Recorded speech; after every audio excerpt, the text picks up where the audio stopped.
Welcome to Capital One Bowl Mania. And welcome to chilly Fort Worth, Texas, where today two teams with something to prove hope to end their 2016 seasons on a strong note. 9-4 Navy has a chance to win 10 games in back-to-back seasons for the first time in school history. Meanwhile, one of the top rushing attacks in the country, the midshipmen, will tangle with Louisiana Tech. The Bulldogs with one of the top passing attacks on the planet. Who will prevail? Louisiana Tech and the Naval Academy. Kickoff is headed your way next.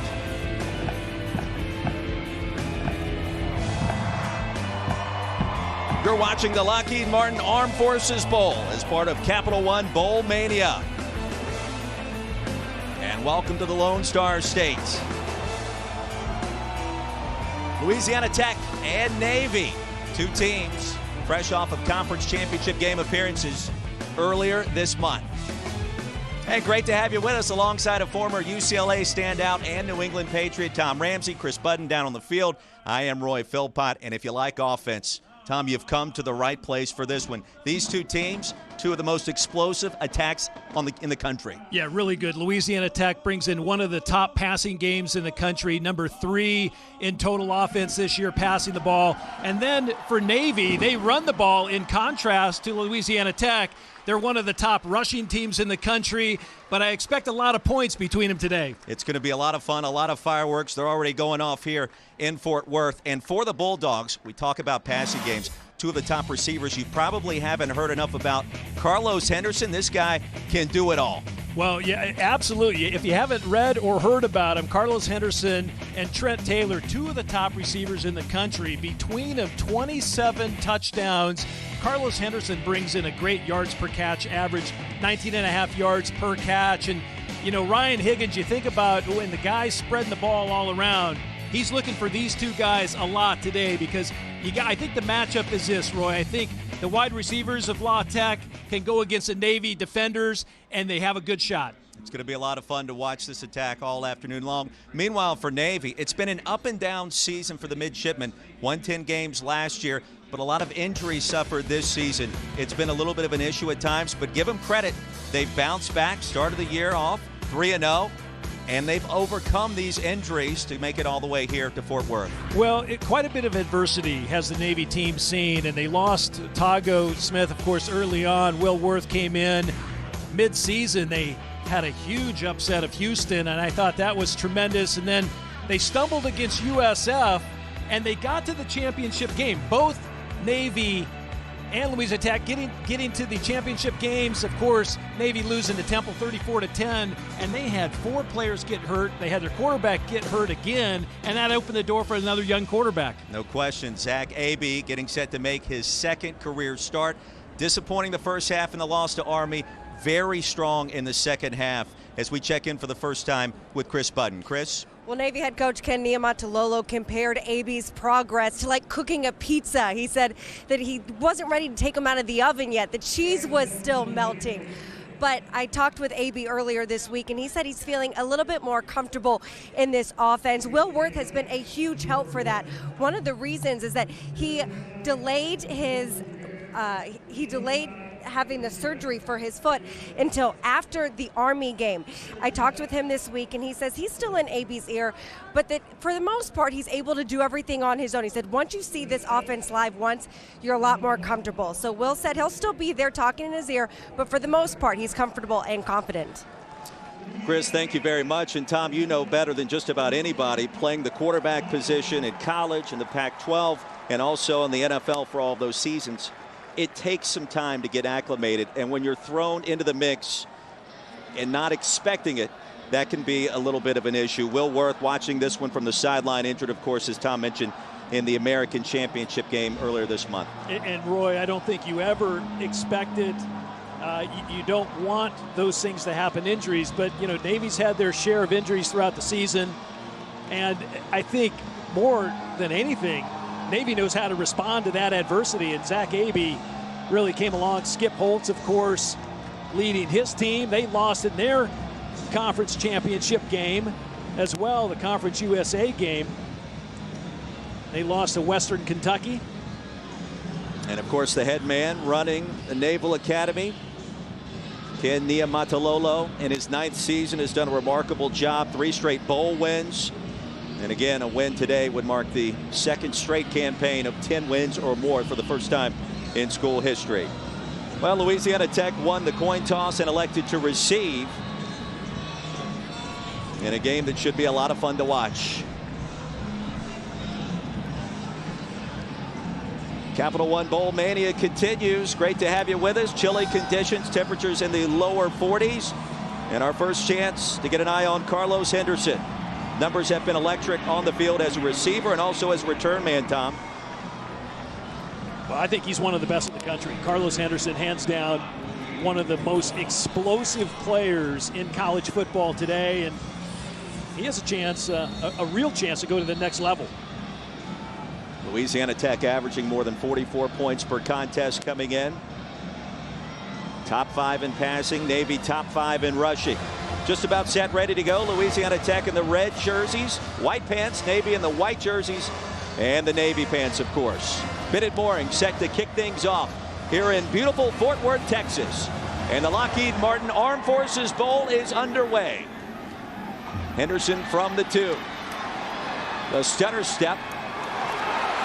Keeps the play alive, still on his feet, Carlos Henderson, and there he goes. On the opening kickoff of the game, into plus territory, far side, and ushered out of bounds inside the 20. Let the fireworks begin right now, my friend. Well, here's a guy, we knew he was explosive. We watched him on the field before the game. Carlos Henderson averaging 30 yards per return. And you ever wonder when you walk out on a field early like I do, there's a ton of NFL scouts where here's the reason why Carlos Henderson is climbing up the draft boards today, and you get a return like that on the first play of the game. That's pretty remarkable. 5th in the country in all-purpose yards coming in, nearly 2,000 in the regular season. An outstanding field position, obviously, for the Bulldogs on their opening possession from the 16-yard line of Navy. And Higgins out of the pistol on first down. Handed off to Kraft. And Kraft right up the gut. Short of the 5. Gain of 6.5 on first down. Ryan Higgins, a starting quarterback for Louisiana Tech. Incredible numbers. 3rd in the country in passing yards this year. Can make all the throws. And with the 37 touchdowns as well, he knows how to reach that end zone, Tom. Yeah, he had a tremendous year this year. He really, you know, he showed great patience and understanding of Skip Holtz's offense. Inside give, Kraft straight ahead. Down at the 2, it'll be 1st and goal from there. The hit by Sean Williams. And Roy, you know, in talking to Skip Holtz this week, he thought they might have a chance, an advantage in special teams, and we saw that on the first play of the game. Going with their tempo offense, inside give to Kraft once again. Did he cross the plane? No sign yet.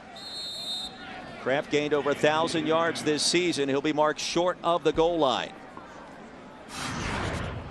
I always say what makes a good passing game is a good run game, and Jared Kraft over 1,000 yards this year, and he'll get the tough yards. On the keeper, Higgins, can he get to the edge? Touchdown, Louisiana Tech. He had to twist and turn to reach the goal line. That he did, and just like that, the Bulldogs on the board. Well, great read that time by Ryan Higgins. He pulled the ball out. It looked as though it was a little, might have been just a quarterback option. He had a nice fake into the line, and then Higgins with great extension there, leg drive, getting the ball over for the score. Now, Skip Holtz talked to us this week about his moving parts between Higgins, Taylor, and Henderson. And that was a hefty dose of Henderson on the kick return for 81 yards. Followed by his quarterback, Conference USA MVP, for the first score of the afternoon.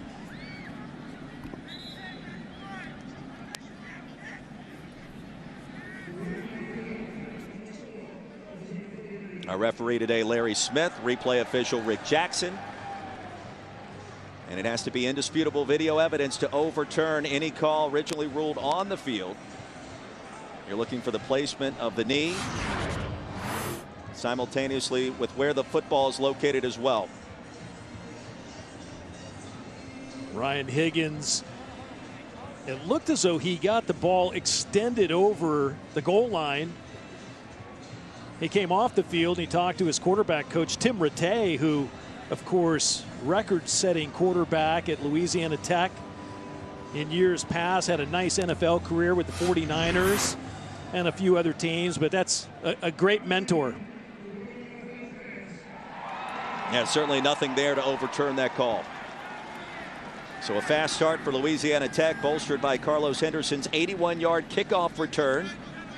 And how about Jared Kraft, often forgotten? He rushed for over 1,000 yards this year. A couple of touches early to help set the tone. When you have highlight reel receivers, it's hard to work that running back in. Jonathan Barnes extra point up. It is good. Our new score, 7-0. 13:35 remaining in our first quarter. And Tommy, if you like fireworks, this is the bowl game for you. Carlos Henderson, the kick return to set up the first score of the game. Ryan Higgins, the all-star quarterback, with the honors this time.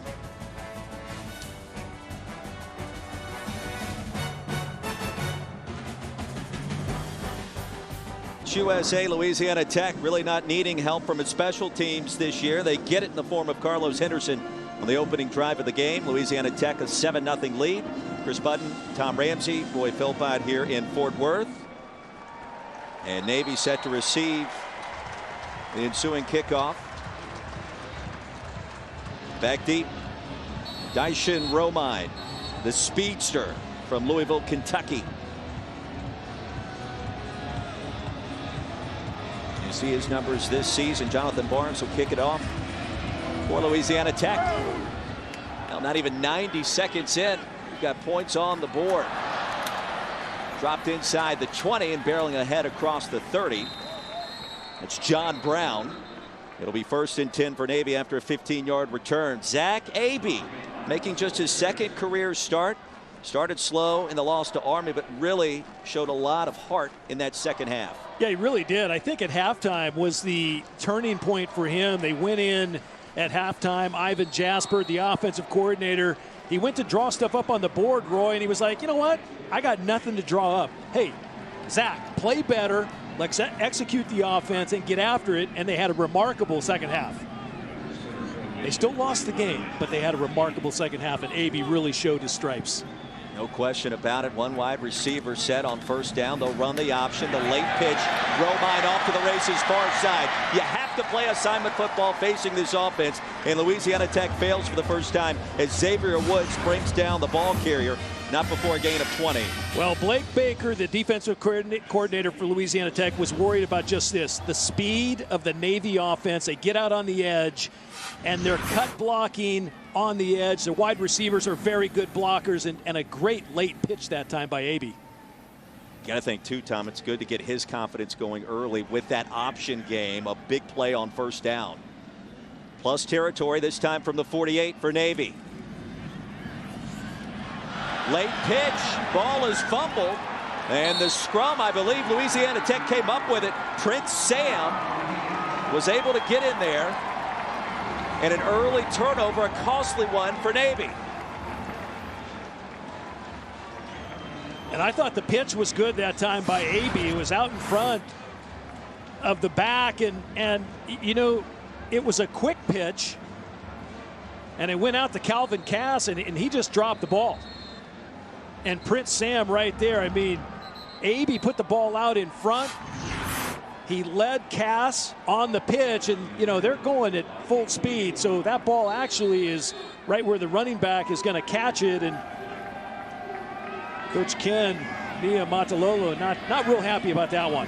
The senior Cass, a rare fumble, was so instrumental in the win against Houston. Here's Carlos Henderson tiptoeing down the sidelines. And let's see where they mark him out. All the way up to the 40-yard line. Louisiana Tech in business once again. Again, these quick screens that the Louisiana Tech Bulldogs run, they really are an extension of the run game. And Carlos Henderson, of course, was a converted running back. He was a running back in high school and came out of New Orleans, and what a great find for La Tech. Kraft off right tackle across the 40. He'll gain 1. Brought down by Polu. Our impact players, Tom, who do you like today? Well, there's a bunch of them, and I like especially number 1, Carlos Henderson. He matches up with Tyrus Wooten. He's going to have a tough day chasing him around, but you know, the Navy defensive backs, usually they're in zone. Today they're going to be in a lot more man, so Wooten has a little more pressure on him. They'll dump it out to Bonnet. To the 35, ruled down to the 34. Wooten right on cue with the stop. That'll make it 3rd down and manageable. You had a great comparison talking to Skip Holtz this week. You just came right out and told him, Coach, Carlos Henderson reminds me of Jerry Rice.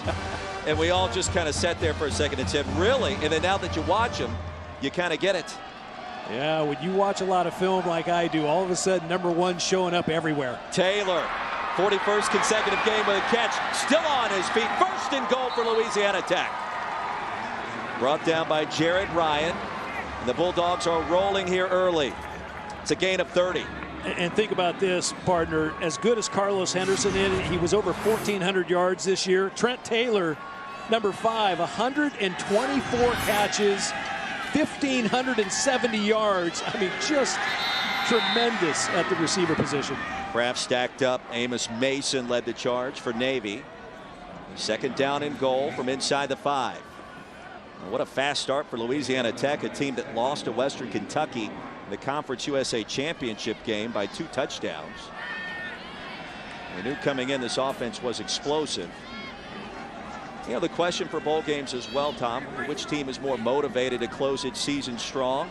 Which team is more engaged over the course of bowl week, the practices? Yeah, I think getting off to a fast start in a bowl game is almost even more important than anything else. Here's Kraft. Lasso from behind, driven down at the 5. A nice stop by Sean Williams, a hard-hitting, strong safety. We saw a moment ago, you know, Louisiana Tech's offense, Roy, scoring. They come in scoring 44 points on average, which is 5th in the country. And then, of course, their pass game, which is 3rd in the country. It's something that Navy's not quite used to. I kind of liken it to maybe a Houston that Navy saw earlier this year, even a Tulsa, where, you know, this offense is explosive, it's dynamic, they got a great quarterback who can throw it all over the yard. 3rd down and goal, the pump fake, and incomplete. Breaking across the middle of the end zone was Cam McKnight. And Patrick Forrestall batted it down. So a big stop right there for Navy with Louisiana Tech driving. Big stop for Navy that time. And Dale Pearson, the defensive coordinator, you know, he was the one that told me, he said, you know, they kind of remind me of Tulsa a little bit. They're physical up front. The Bulldogs have a good offensive line, and they have a good kicker, too. Barnes 20 for 25 this season from 22 yards out on the right hash. And he banks it home. Louisiana Tech strikes again. 10-0 the score.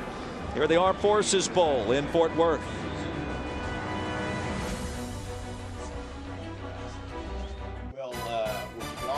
The Lockheed Martin Armed Forces Bowl, brought to you by Lockheed Martin. We never forget who we're working for. Buick, celebrate the holidays with a new Buick. And the Quicksilver Card from Capital One.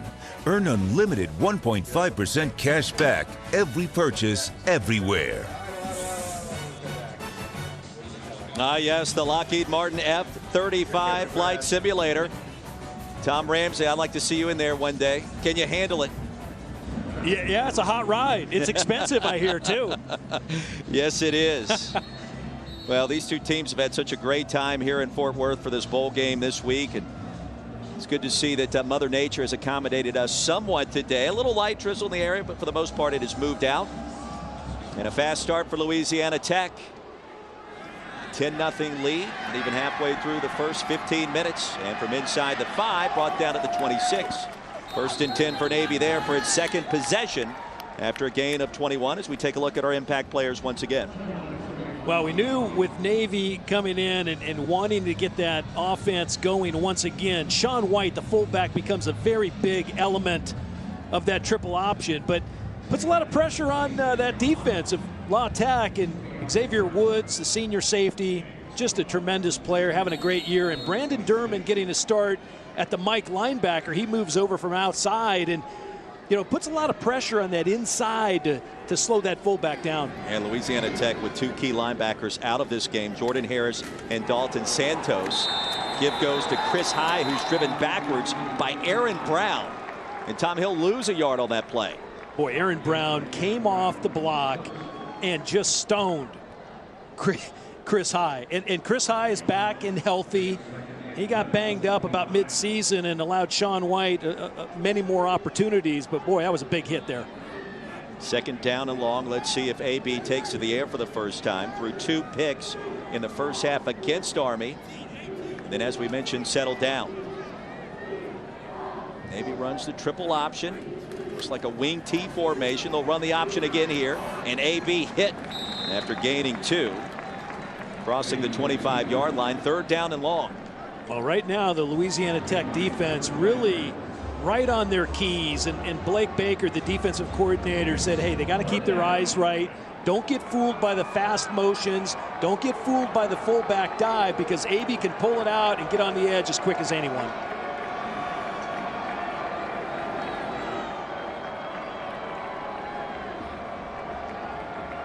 Two wide receivers set. Bottom of your screen, the leading receiver, number 4 in white, Jameer Tillman. They'll run the option, the late pitch. Trying to get to the edge. He can't get there. The Louisiana Tech defense holds. Russell Ferris, the linebacker, ushered him out of bounds. And Navy's not afraid to go for it on 4th down. I would say if they're over crossing the 50-yard line, more than likely a 4th and 3, they may end up going for it. Right now, they're going to punt it away. Darrell Bonner, the carry, back in action after missing the Army game earlier this month. And now Trent Taylor drops back deep to receive this punt from Alex Barta. Fast start for the Bulldogs in a game where a lot of points are expected. Taylor will signal for the fair catch at his 26. Punt of 41 yards. 1st and 10 coming up for the Bulldogs. And don't forget, Friday, December 30th, 1 week from tonight, the Capital One Orange Bowl. As part of Capital One Bowl Mania, Jim Harbaugh, number 6 Michigan, take on 11th ranked Florida State from sunny South Beach, Hard Rock Stadium in Miami. 8 Eastern on ESPN, streaming live on the ESPN app. And watch ESPN, 2 of the stars of college football, Jabril Peppers, Dalvin Cook. These guys are going to be playing in their bowl game, and it's going to be a lot of fun to watch them. Well, I'll tell you what, I don't agree with Nick Saban. I think a lot of people are interested in all the bowl games this year. On 1st down, Higgins flush, and Lasso from behind back at the 20-yard line. And he's going to lose 7 yards on 1st down. Micah Thomas, one of the more athletic linebackers Navy has ever put on the field. Yeah, athletic and big. He's 250 pounds. He reads it well. He ends up coming and putting the pressure right on top of Higgins, and he just didn't allow Higgins to get his eyes down the field. Great play by Thomas. 2nd team all conference in the American. Leads the team in tackles with nearly 100 stops. Off play action on 2nd and long across the middle. Taylor incomplete, and a rare drop for one of the most sure-handed receivers in college football, Daquan Thomason, in coverage. It's really nice coverage that time by Thomason. And you know, I thought the ball again, pretty good throw by Higgins. He threw it into a real tight window, but you don't see Taylor drop many. But again, I'm going to call that great defensive coverage that time, and it puts in for quite a long 3rd down for La Tech. Dale Person told us this week he intended on playing more man-to-man in his secondary as opposed to zone, for concern that Louisiana Tech could pick him apart.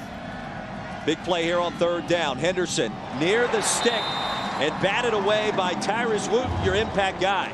Well, there's the impact guys on both sides working at each other, and Carlos Henderson runs a deep comeback out, and he tries to get Wooten to turn his hips and run down the field with him, but Wooten, with great eyes that time, sees the ball come out of Higgins' hands, and he just breaks on the ball, makes a great play that time on the ball. And a big stop for the Navy defense in desperate need of one. Gerald Schaus on to punt this one away for the Bulldogs. Wooten's numbers this year very impressive, and he'll turn it over beautifully. Fielded inside the 30. And dancing across the 40 is Cass up to the 45. It'll be 1st and 10 for Navy after a punt of 53 yards and a return of 16. That's a nice return that time, and they gained great field position out of that last series of downs. And Roy, I agree with you completely. I think it's a huge stop that time by the Navy defense. They really provide their offense a great opportunity, and the offense needs to score points today.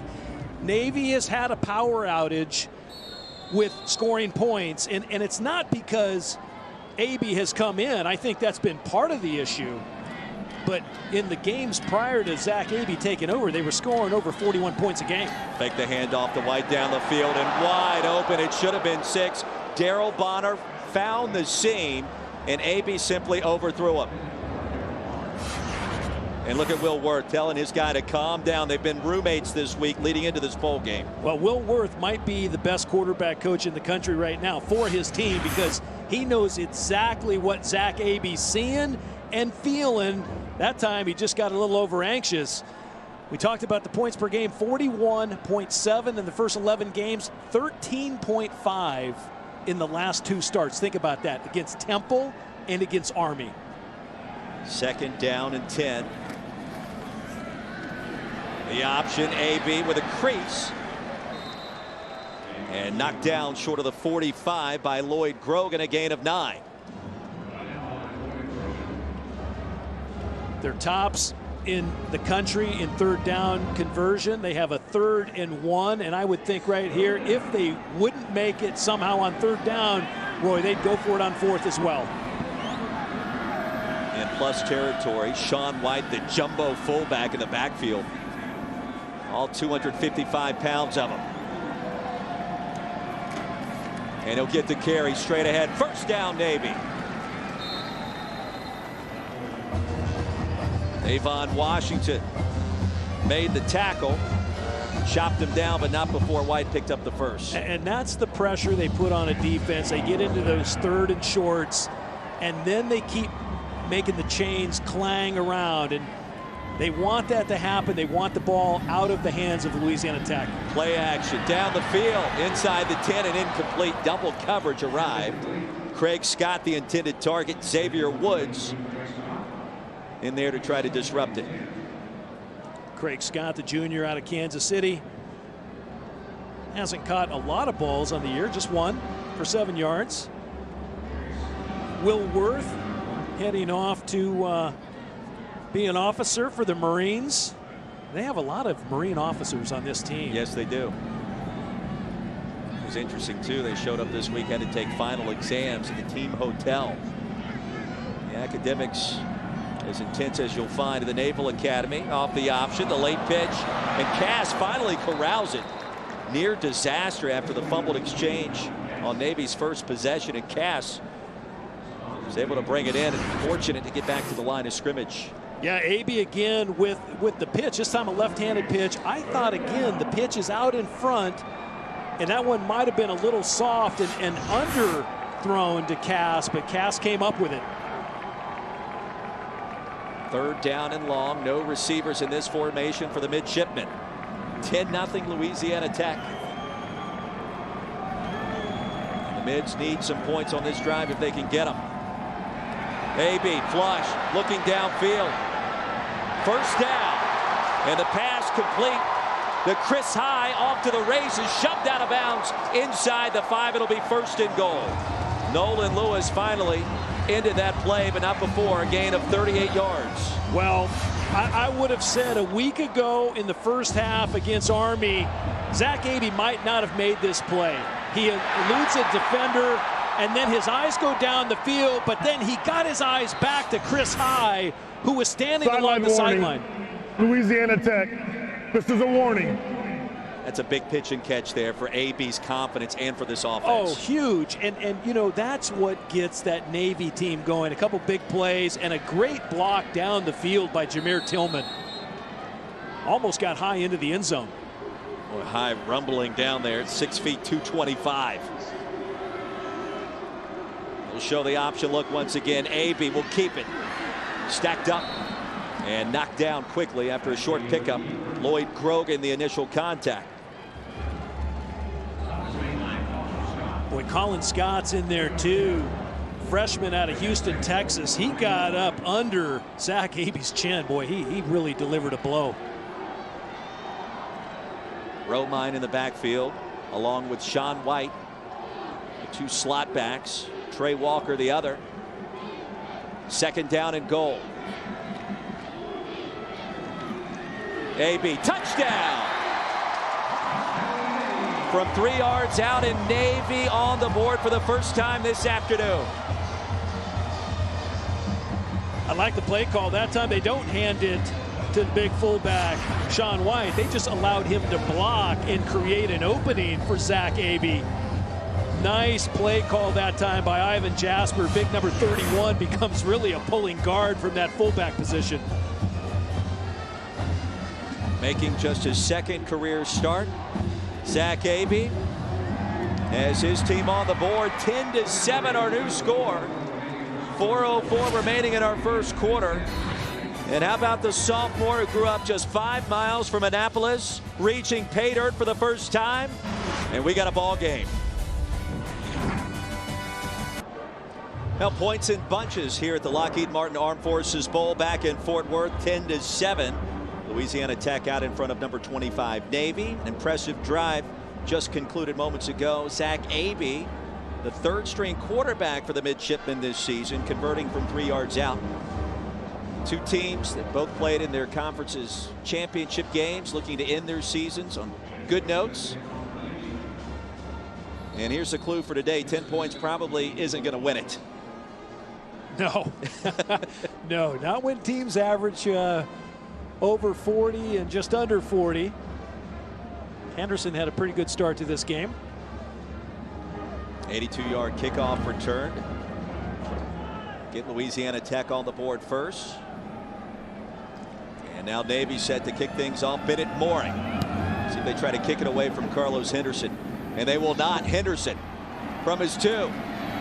Henderson, look at the speed. There he goes. Cuts it back inside.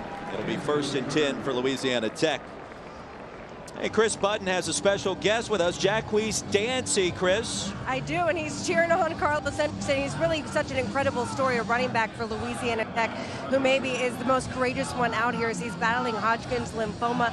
He actually is going through treatment, had treatment on Monday, is able to be here with his teammates. First of all, Jacquees, how are you feeling? I'm feeling great, especially like being back around my team to the big thing. It's making like just so much easier. What has it meant for you to be able to share this bowl week with and your teams? It really means everything, like just the brotherhood and the family, like it's just everybody close together, and it's like makes it feel easy. I know that you had some special people call you, Eric Berry from the Chiefs, James Conner with Pittsburgh, who also had battled and overcome cancer. What was their message to you? Both of them basically said the same thing, that if I need anything, like they'll be there for me, and like just keep working hard and keep fighting, and everything will be okay. Well, I thank you for the time, and our thoughts are with you as you continue to battle this. Thank you. Enjoy it. Guys? Chris, great job. That was announced back in mid-October as the pass is dumped off to Taylor on 2nd down. Close to the marker, in Louisiana Tech will be awarded the 1st down, the stop by Jarrett Ryan. But you talk about stage 3 Hodgkin's lymphoma. Just an incredible, inspirational story, and the fact that he can be here after undergoing treatments this week. Tom, that's incredible. Yeah, and Skip Holtz, he talked to us about that this week. They have a remarkable senior class, as does Navy. And that's the importance of this bowl game, right? They want to win one for the seniors going out. Off the pump fake, looking downfield for Henderson. Can he get there? And he can't. Ryan Higgins led his star wide receiver a bit too far. Daquan Thomason in coverage. 2nd and 10. Daquan Thomason running well that time, staying stride for stride with Henderson, and the ball was put out well. It was interesting, you know, Chris Button and I were down on the field. We were talking with Carlos Henderson, and she said, you know, he's got some long legs. And I said, he can run. He is like a track star. On 2nd down, pressure from up the middle expected here from Navy. Tunnel screen. Pass will be caught by Connor Smith. Makes a move near side into plus territory. They hit by Micah Thomas. It's a gain of 19. We check in for the first time with our studio guys.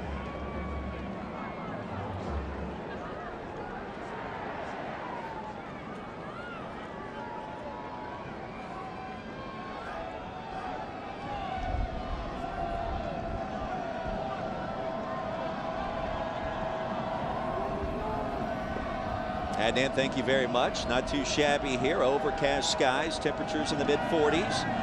We'll take it on a chilly day in Texas in mid-December. After the first down pitch and catch, Higgins flush. And straight ahead, he'll slide down to the 31-yard line. Justin Norton came in late. It was nice of Steve Levy and Mac Brown to take the short straw and go to the Bahamas, wasn't it? It certainly was. Tell you what, we were out at the Gildan, New Mexico Bowl last week, and Mac was on the television call. We had the radio call, and just hanging out with him. You learn so much about the game and how he approaches things. It's my first interaction. We had a great time out in Albuquerque. Big win for the Lobos that day as well. Yeah, Bob Davies done a great job.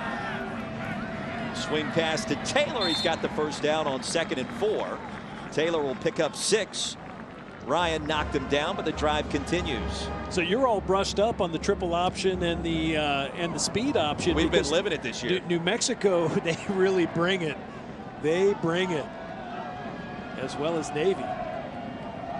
Under 2 to play in the first quarter. Louisiana Tech really everything working on offense so far, Tom.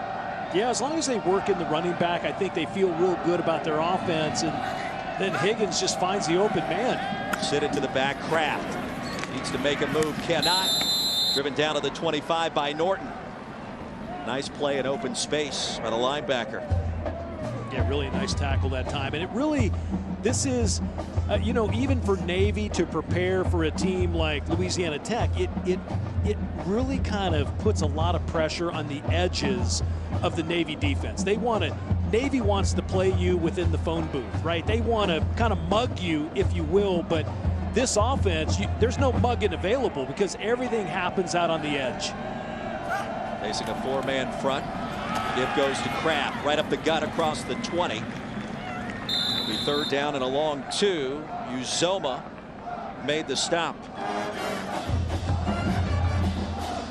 And this college football season, make sure you stream every game live on the ESPN app and on Watch ESPN. Download the app or visit watchespn.com today. Time winds down in a quick moving first quarter.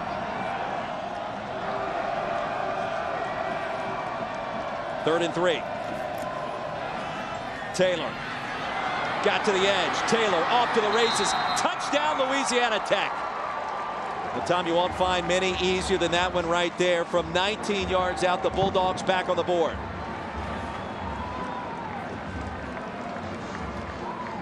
Wow, you know, 3rd and 3, and Ryan Higgins can zip the ball outside wide. And Trent Taylor, again, once he has the ball in his hands, he's really, really dynamic. But he got some great blocks out in front, particularly number 9, Connor Smith, the senior. I mean, he upended his defender with a great block and allowed Taylor just to dance into the end zone. Barnes splits the upright, 17-7. And the Bulldogs averaging 44 points per game, already off and rolling here today. Well, this college football season, stream every game live on the ESPN app and on Watch ESPN. Download the app or do what Tom Ramsey does. Visit watchespn.com today. We've been doing it all year long in the airports, on the plane, just about anywhere. It's such a great tool to have. All you have to do is check in with your local cable provider most times. Yep. If not, get a good Wi-Fi connection. Surprised by what we've seen here so far. 10-point advantage. We know there's going to be a lot of points today. No, I'm not surprised, especially with only 18 seconds left in the first quarter. I thought that would be kind of how the game goes. I think scoring early really helped Louisiana Tech, and more importantly, they've been really good on special teams. On the flip side, Navy has to be efficient, and this drive becomes very important because I think you want to start the new quarter after this play. They want to be able to get it and score again and keep it close. Romine from inside his own 1, tumbles his way across the 25. Midshipman with possession of the ball after a 27-yard return. Yeah, it's hard to say, you know, anything goes to script in a bowl game, because sometimes you see teams throw some new wrinkles out there, and I'm sure Louisiana Tech they're kind of out of their element a little bit. They're doing some things they normally don't do, but they had some real good practices this week and in the weeks prior. 6 different ball carriers so far for the Navy midshipmen out of the American.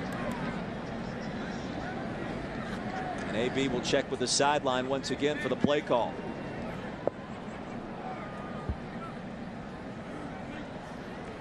Rain coming down in Fort Worth. Tillman on the tunnel screen with a stiff arm. Is able to get to the edge and bowls his way across the 35.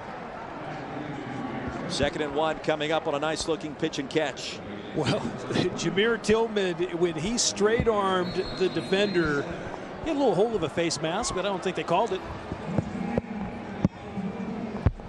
Now the skies have opened up here in Fort Worth. The offense aplenty for this holiday season. As Louisiana Tech leads at 17-7, the rain coming off and on, and I am joined with a special guest who's waiting out the rain with me, the Secretary of the Navy, Ray Mabus. Thanks so much for joining us.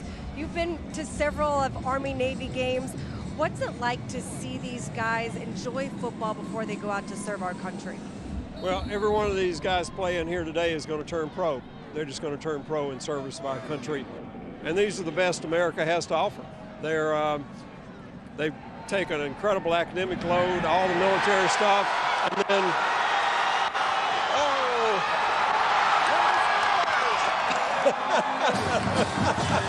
How about that? Nice. okay, we need to do more of these interviews.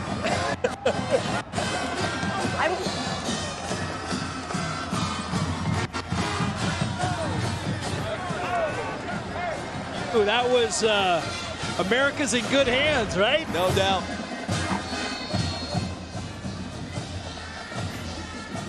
Just a great play that time. Zach Abey puts his foot in the ground, spins around, and gets a ball to Daryl Bonner, who they are as happy as could be. Him back in the lineup. He went through concussion protocol, and we get a little reaction from the secretary. That's great. 2 plays, 73 yards in 24 seconds. And I would say Secretary Mabus has brought his team some good luck, Chris. Yeah, Secretary said he'd stay out here and talk with me all game if it ends up like this. Let's talk a little bit more about the football teams and the athletic teams. How much do they help in terms of recruitment for the Navy? Well, the pride that comes from these teams and how well they do and how well they represent. I mean, we've got record recruiting right now. We've got record retention. Like I said, these are the best America has to offer, and the Naval Academy is one of the most exclusive schools in terms of we get about 20,000 applicants for 1,100 spaces. So lots of people want to come to Navy, and lots of people want to serve, and that says a lot about America. I don't know if many people know this, but the Department of Defense changed the rules this year that will allow athletes from service academies to go to the pros like Keenan Reynolds did without having to get special exception, and you were a chairman of that. Explain to me why that was important for you guys. Well, I was the one that changed it for Navy, and it was important because somebody like Keenan Reynolds, every time he trots out on the field, he represents Navy, and it does help us with recruiting. It helps us with getting the message out. The Navy and Marine Corps are America's away team. When we're doing our job, we're away from home. And so having people like Keenan, having people that are playing in the pros, doing that, and then they're still in the reserves. So they go make appearances for us. They do a lot of Navy stuff along with their pro ball. And we got people playing pro baseball. We got people playing pro soccer. So it's not just football. Well, I appreciate the time, and as much as we love to sit here and chat because it seemed to be good luck for the Navy, I'll let you cheer. All right, thank you so much. Go Navy. Guys. Thank you very much, Chris. Yes, I would say good luck indeed after that quick scoring strike, and Navy down by just 3. 1st and 10 for Louisiana Tech, and Higgins brought down behind the line of scrimmage. Jarvis Polu the sack. That'll be his 3rd this season. And Roy, they feed off the momentum, both offense, defense, special teams. Navy right there. Polu with a great tackle that time in the backfield on Ryan Higgins, and did a great job getting off the blocker that time. And he's a He's a big young fellow out of Las Vegas, Liberty High, 6'3", 280. And let me tell you something. Let me tell you a secret about Navy. They like coming to Texas because they get a lot of guys out of the state of Texas. 25 on the roster. No question about it. After a loss of 12, they'll get some of that yardage back. Wooten makes the stop on Carlos Henderson. 3rd down and long coming up for Louisiana Tech. Well, and I've just been so impressed. You know, you get to, when you're at the bowl week, I went out, watched practice, and talked to some of the players and coaches. And I have to tell you, the Navy players are exceptional people. And, you know, and the seniors, they're going to be officers. I mean, they're stepping foot. You know, a lot of them aren't going to play pro football. Great young men. A lot of them also very happy to play in this bowl game. Even the seniors. Pressure. And a pass is incomplete, looking for Henderson on the crossing route. The pocket collapsed. Ted Colburn led the charge. And the first punt of the game coming up for the Bulldogs. Well, there's no foul for intentional grounding. Got an illegal receiver in the area. The Navy defense once again lights out that time, bringing extra pressure that time on Higgins. And you know, there's something to be said about Navy and the brotherhood. You know, they say, hey, play for the guy on your left, play for the guy on your right. That time the defense with another big stop. Schaus on to punt this one away. And the floater will be grabbed by Cass at his own 35. And dances way across the 45. And then brought down after a return of 13. Punt of 41 yards. It'll be 1st and 10 for Navy. When we come back, 30th day of college football continues as Capital One Bowl Mania rolls along. 8 Eastern tonight, the Dollar General Bowl with 8-5 Ohio taking on 9-3 Troy. Brandon Silvers and the Trojans leading the charge against the Ohio Bobcats, a surprise team out of the MAC. It's also available streaming live on the ESPN app and watch ESPN. Back here in Fort Worth, 17-14, Louisiana Tech with the lead, but Navy with possession. And the confidence of young Zach Abey has to be growing by the second after that last touchdown strike moments ago.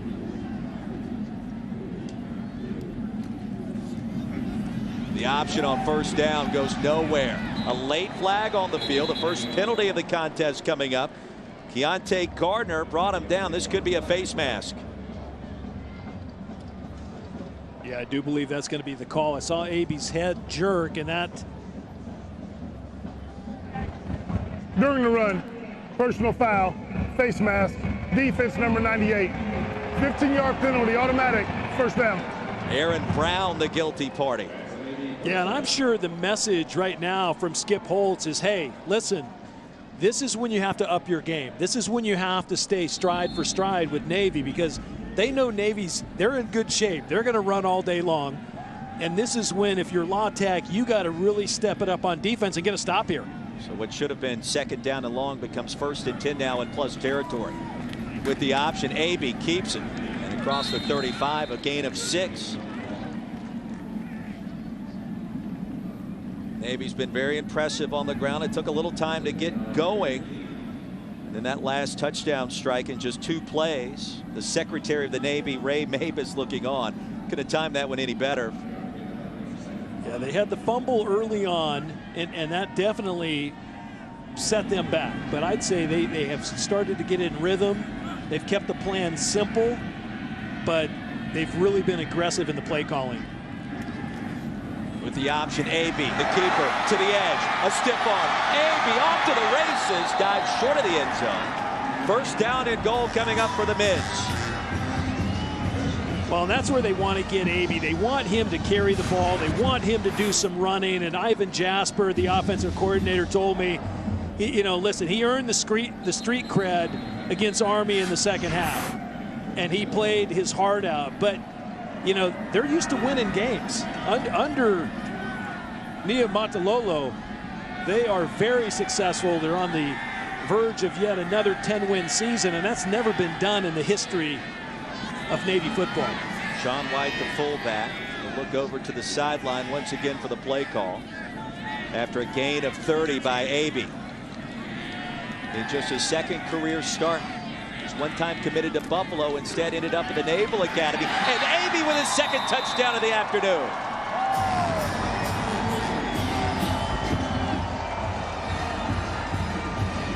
That's just execution at the line of scrimmage that time, Roy. The entire offensive line of Navy had lower pad level than Louisiana Tech's defense. The low man wins every time, and Navy that time just exploded off the ball. AB following the Biggins up front gets over for the score. After the costly face mask penalty, Navy goes 52 yards in just 3 plays. Bennett Mooring's extra point is good. And for the first time this afternoon, the Mids have grabbed the lead at the Armed Forces Bowl in Fort Worth. 21-17. Zach Abey, his second score of the afternoon.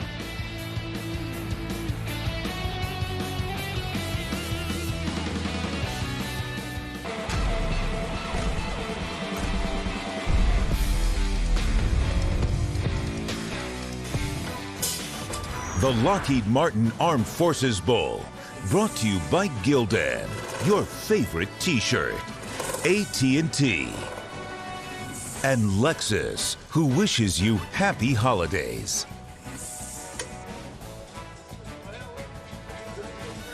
Now balls for the Armed Forces Bowl being made and laser imprinted from right up the road in nearby Dallas. Big Game Football Factory is the largest American-owned, American-made football factory on the planet. Tommy, wouldn't you know it, cheese is made in Wisconsin, surfboards are made in California, and all is well in the world when footballs are made in the great state of Texas. Now drop and give me 10, Philpott.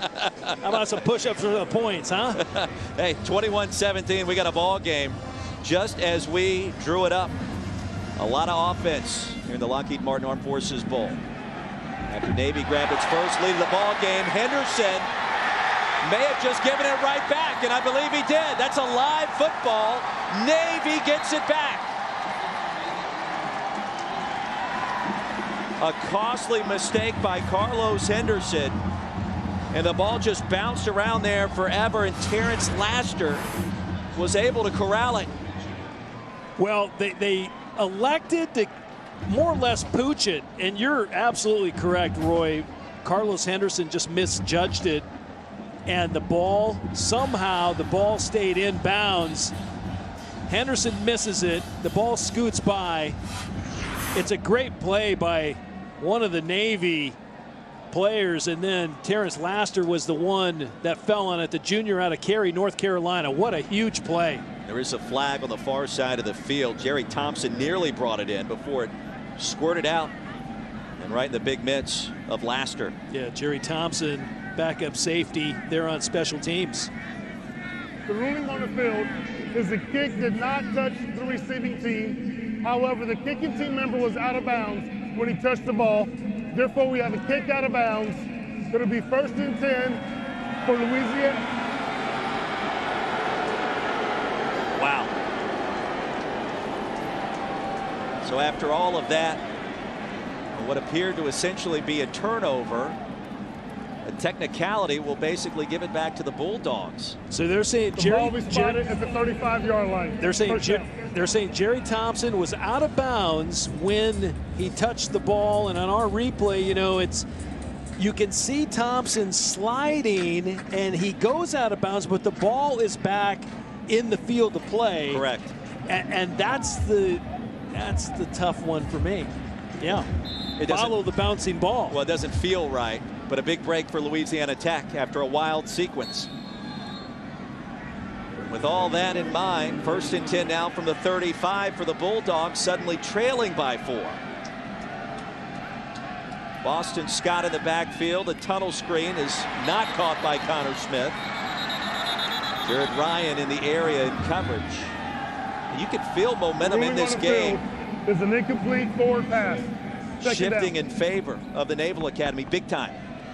Yeah, Navy feeds off the momentum. They really do. The midshipmen do a great job. And again, you know, they play as one.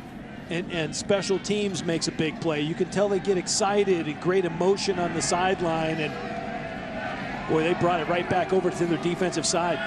Out of the shotgun for Higgins, sensing backside pressure, nearly tripped up.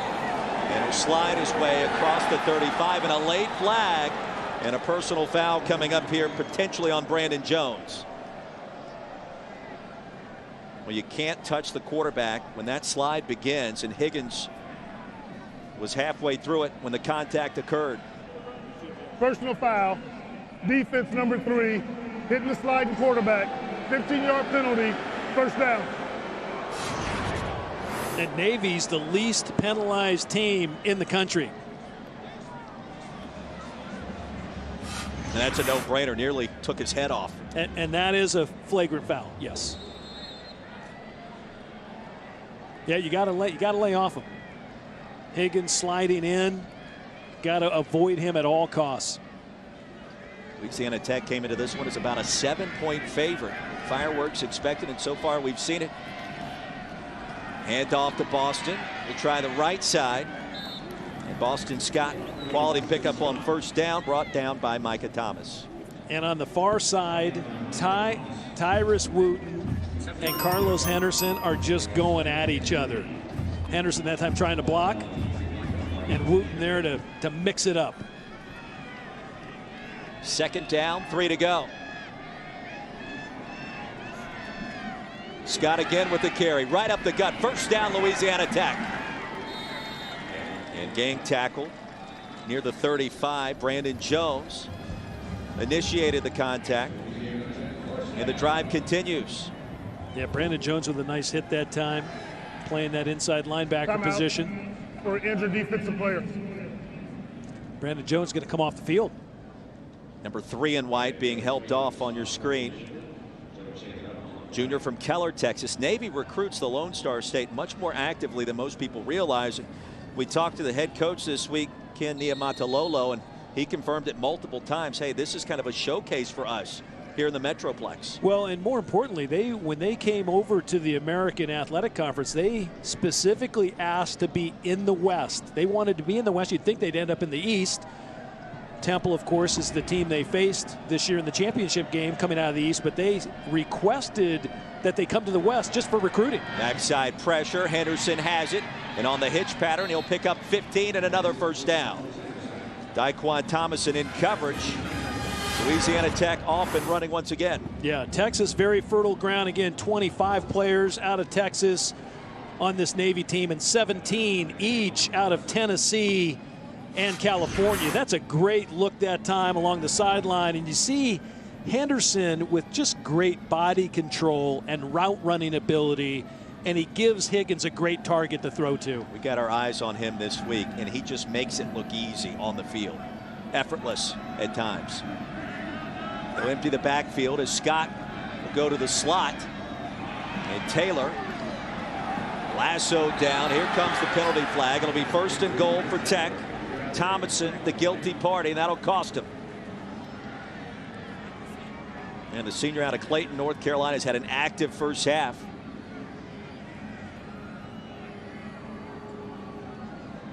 Well, and Navy really kind of making some not normal mistakes right now, right? Mental errors. Personal foul. Defense number 26 grabs in the opening of the helmet. Half the distance to the goal. Automatic. First down. 2.5 penalties per game for Navy this year. That led the country. Well, they're at 2.5 right now. On this drive. With Taylor. Yeah, another great look. Taylor running a little stop route.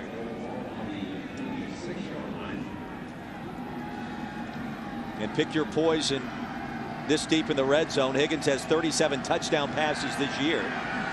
Boston Scott in the backfield with 5 TD rushes. And he'll get the call, the deep give. Second and goal coming up. Uzoma knocked him down. Important drive for Louisiana Tech, which once led this game 17-7. Yeah, you'd think, and they had a lot of momentum at that mark at 17-7. This drive becomes very important to finish for Louisiana Tech. 8th play coming up for the Bulldogs out of Conference USA. Started their season 1-3 before reeling off 7 wins in a row. Before Skip Holtz was named the Conference USA Coach of the Year. Taylor will shift. Off a play action, the dump off to Smith. Can he get to the end zone? He cannot. Sandwiched between two defenders. Micah Thomas made sure there was no more to that one. Boy, and Micah Thomas running so well from that inside linebacker position. And Connor Smith is a fast guy. He slides across the formation, and they get the ball to him in the flat. And the ball's on time, too. Ryan Higgins got the ball out quick. But Thomas, with exceptional athleticism, chasing him down and making the play. Henderson checks back in. Higgins gets the call from the side. Halfway through the second quarter. Matchup on the far side, Henderson and Wooten once again. And that's where he's going, looking for the back shoulder fade, touchdown! And the Bulldogs strike again. Wooten in coverage. It did not matter. The smooth, soft hands of Carlos Henderson in play once again. Well, they saw it by alignment. They had man-to-man across the board. And Ryan Higgins said, listen, I'm going to throw a 50-50 ball. Carlos Henderson against Tyrus Wooten coming down for the score. Is Henderson another spectacular catch by number 1. And for all you scouts out there, it looked as if he got 2 feet in the back corner of the end zone, which is what you need in the NFL. Henderson, just a redshirt junior, but with NFL ability. None smoother that you'll see in college football this year. Carlos Henderson, nearly 2,000 all-purpose yards this season, another touchdown, his 18th of the year.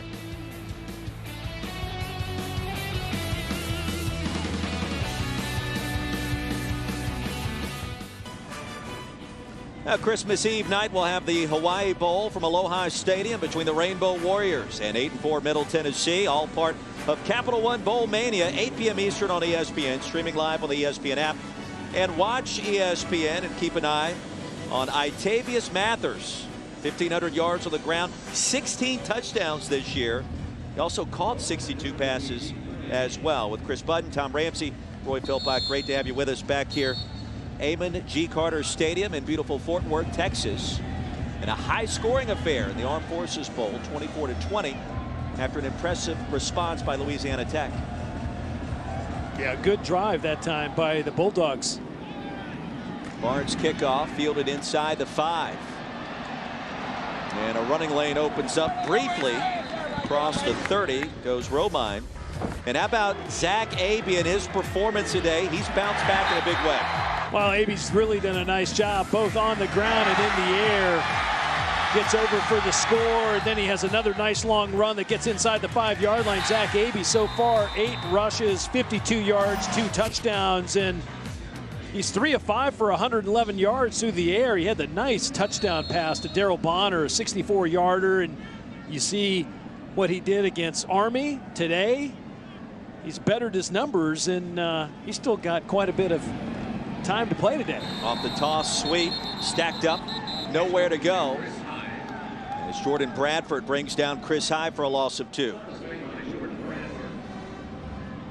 Well, and as Zach Abey goes, the Navy offense goes, Roy. The entire offense is run through the quarterback, and that's what, you know, that's why there's so much emphasis on ball security and then getting to the right play at the line of scrimmage. They take their time, and they see the bubble on defense, and sometimes they run at it, sometimes they run away from it. Cass and Walker, the slot backs, and it'll be Cass on the option pitch. Brought down after a short pickup by Xavier Woods.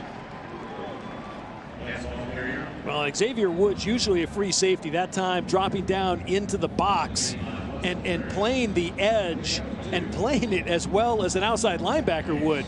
Woods, I don't want to say he's undersized because he's a good-looking guy at about 220. He's a guy that has a very bright future ahead as well, and a great leader of this team. And first-team All-Conference USA performer this year. His senior campaign out of West Monroe, Louisiana. Navy trailing by 3 on a critical 3rd down. Cass in motion, the inside give to Chris High. Needed 9, he gained 10, and the drive continues on the good old-fashioned fullback dive. Boy, so they run option, they get to the edge, and then they just gash you up inside, and Chris High right there Really a dynamic runner between the tackles. Great blocking at the point of attack. Adam West coming from a left guard position. Gets a nice block on the middle linebacker. It just creates a ton of space for High. So from the 48-yard line, Navy. Good field position once again.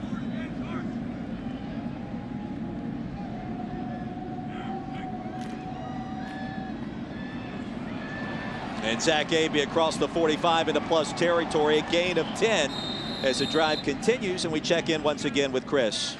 Well, watching Abey on the sidelines, this is the first time I've actually seen him smile all game. He told me before that Army game that he was extremely nervous, but that he's finally kind of started to calm down. He was, even in the beginning of this game, kind of shoulders tensed up, but now he's starting to smile, laugh a little bit. Take me back to your first start, my friend. You had to be nervous, right? You just got to get roughed up a little bit, and then everything's okay. Then you're playing football again. That's the game. It's not rocket science, it's football. It's football. It's fun, though. It's been fun for Zach Abey so far today, in command of this offense. Walker was the man in motion, and Abey straight ahead, a short pickup on first down.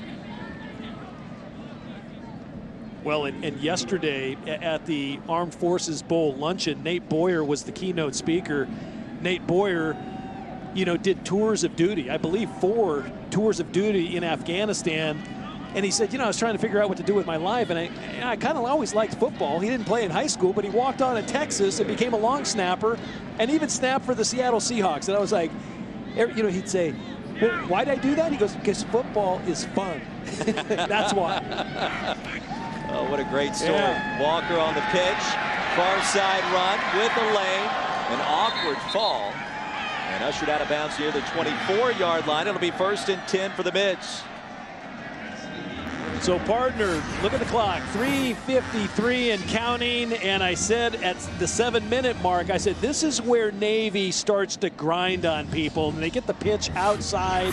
It's a great job of staying on balance by Trey Walker, but they take their time at the line of scrimmage. They're patient, but trust me, their coaching staff has an eye on the clock the whole time. They want to keep grinding this clock down, and they want to get good efficient drive. I think the efficiency is the key here, as well as the score. Cass and Bonner, the slot backs, and a timeout called by Navy. 3:22 remaining in our first half here in Fort Worth, and the lead is 3 for Louisiana Tech.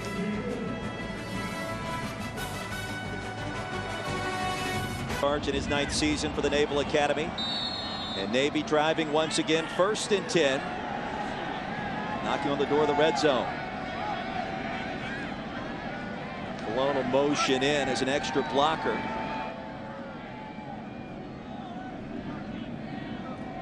And this can also be taxing on the defense as well, just waiting for the play to come in. We've seen Zach Abey look over to the sideline most of this first half, only to end up in the option. Abey had the pitch man for a moment, elected to keep it, and brought down by Colin Scott. Nice play by Colin Scott, again coming from that inside linebacker position. He took a great angle and just ran the alley and nailed Zach Abey in the backfield. He ends up finding a crease between blockers. And boy, he gets shot out of a cannon and hits Abey. Well, it's option football. You have to know your assignment.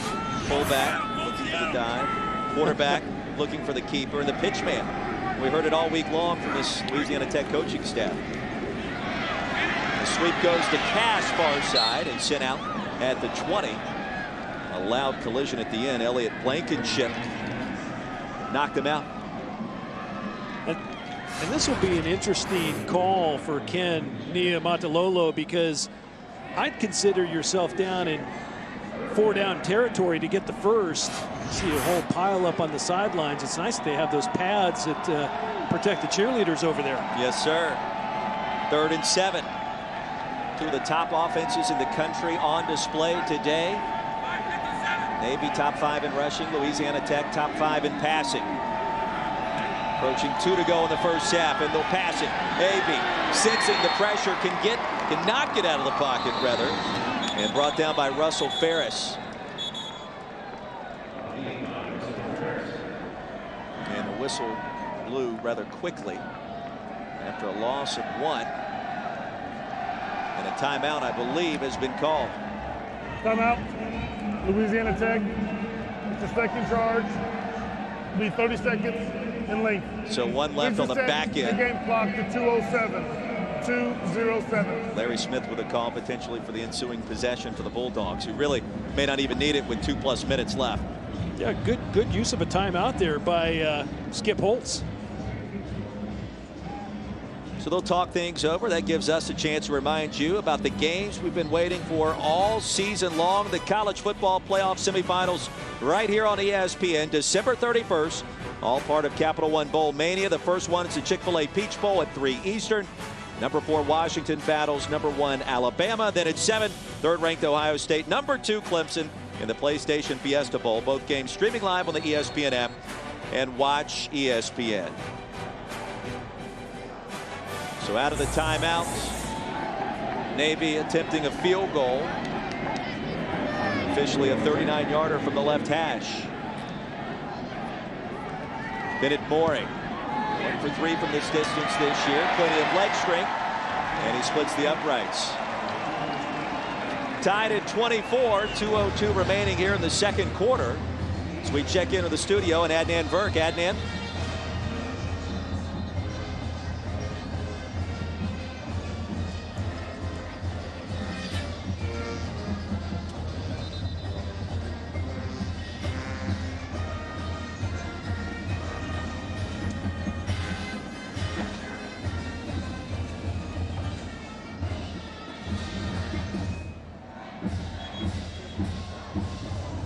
Adnan, thank you very much. Another player potentially sitting out of postseason. Yeah, maybe Deshaun Watson decided, you know, I have a big career ahead.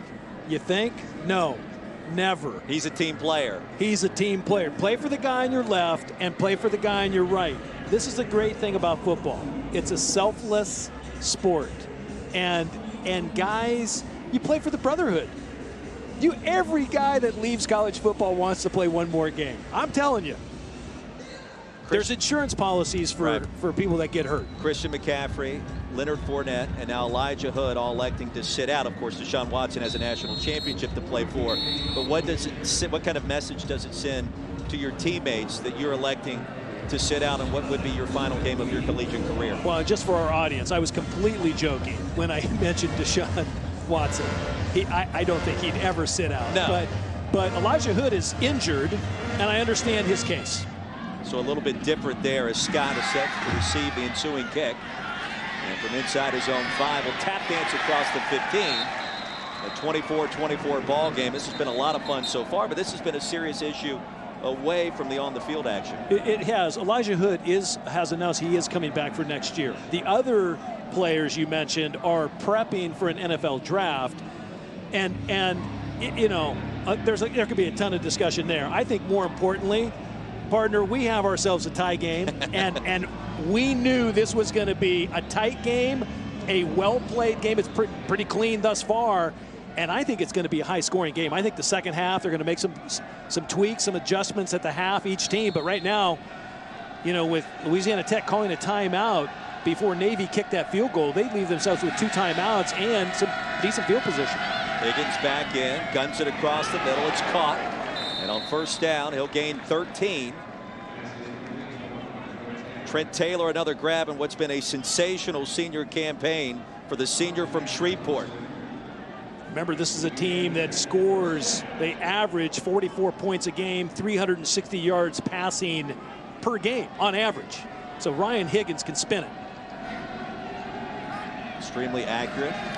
Strong arm for Higgins. He'll step up and this time take off. Higgins towards the sideline. It'll race out of bounds at the 35. I just like hearing you get up on your soapbox, so I was trying to lead you into that, and we'll get you back there, I think, at some point in the second half, because it is something a lot of people are talking about right now. We haven't seen it before. Now we're seeing it perhaps much more than we ever anticipated. You know me. We've worked enough together. 2 things. 1, football is fun, and then finish. Finish drives, finish the season, finish what you started out doing. Finish the broadcast. Don't get misdirected. 2nd and 5, 1:27 remaining, and the Bulldogs with 1 timeout to work with. Averaging 44 points per game this year. Higgins directing traffic wisely float this one out of bounds. I like Higgins, and I like his judgment. You know, he had a redshirt year. He came in 2012 into Louisiana Tech. He redshirted, and Skip Holtz took over in 2013, and he started 6 of the 9 games he played in. It might have been a little early. Coach Holtz told me, he said, you know, we might have had to play him a little early. And then the following 2 years, in 2014, Cody Sokol, who was a transfer 5th-year guy out of Iowa, and then Jeff Driscoll last year, Higgins had to sit behind both of them and watch. He's waited for his turn, has the first down. Taylor again, another reception, and plows his way ahead to the 47 as the drive continues. Knocked down by Thomason after a gain of 12. And Roy, there's always something to be said for quarterbacks that they get thrust into playing early, then they have to take a back seat, and then they see the game at a different perspective. Give goes to Kraft. Spins around into plus territory by Micah Thomas. First down, a surprising handoff results in a gain of 8. And Louisiana Tech still with 2 timeouts, clock running. Officially a gain of 7. Running tempo and a flag will back him up 5.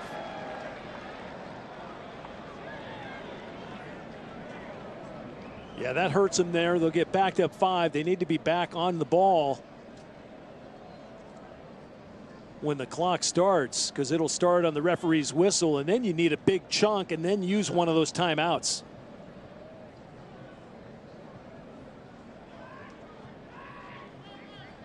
They'll call timeout. False start, offense, number 73. That's a 5-yard penalty.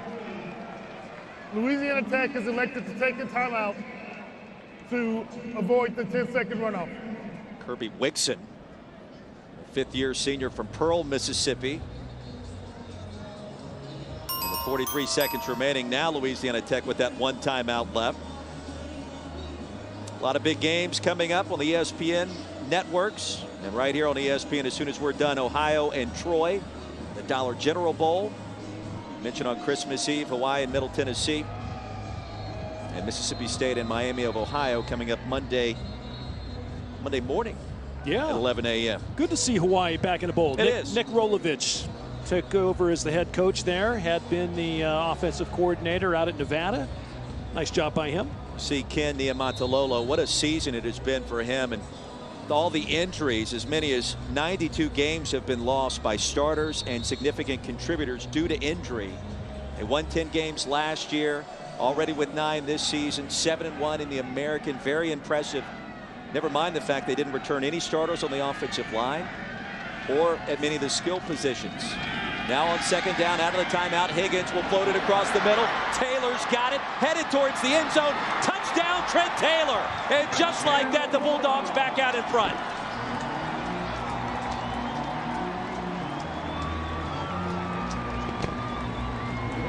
Boy, what a fantastic play call coming out of a timeout, and they dial one up.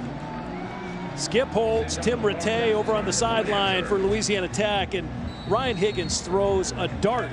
I mean, he throws a dart to Trent Taylor, and then Taylor, so explosive and so good with run after catch, getting in for the score. That's just a big time play. You know, his lone scholarship offer was to Louisiana Tech, and he has done an incredible job stepping into such a star role for this program throughout his career.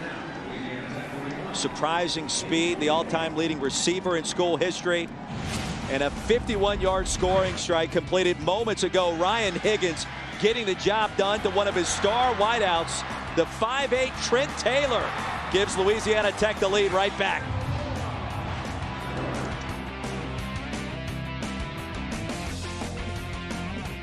Martin Armed Forces Bowl. Chris Budden, Tom Ramsey, Roy Philpott as we try to catch our breath for a moment. The big plays have been aplenty, and you see the numbers for Trent Taylor.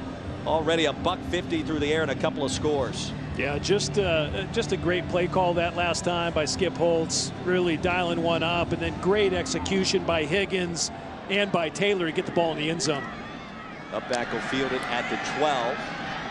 See how aggressive Navy wants to be here with just 30, make it 29 seconds remaining.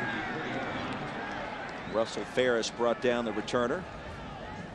And Roy, you were talking about both coaches, and Ken Niumatalolo just a few moments ago. He was the American Athletic Conference Coach of the Year, and Skip Holtz was the Conference USA Coach of the Year. So these guys, not only are they great coaches, they have great respect for one another's program. And I was standing out at midfield before the game. They talked for at least 10 minutes. And it's, you know, more like, hey, how's your family doing? How's, you know, they didn't talk about the game, which is great. Maybe will try to throw it on first down, looking deep and brought down behind the line. He'll be gang tackled for a loss of 4. Devon Washington got in there first.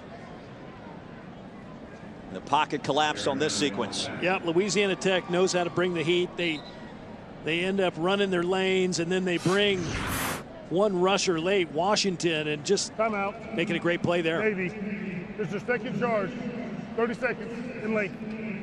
Surprised Navy would use a timeout here with 18 seconds left and 2nd and 13. No, they might have seen something where they might take a shot if they can get a little wrinkle. It depends on really how Louisiana State plays them, or how Louisiana Tech plays them.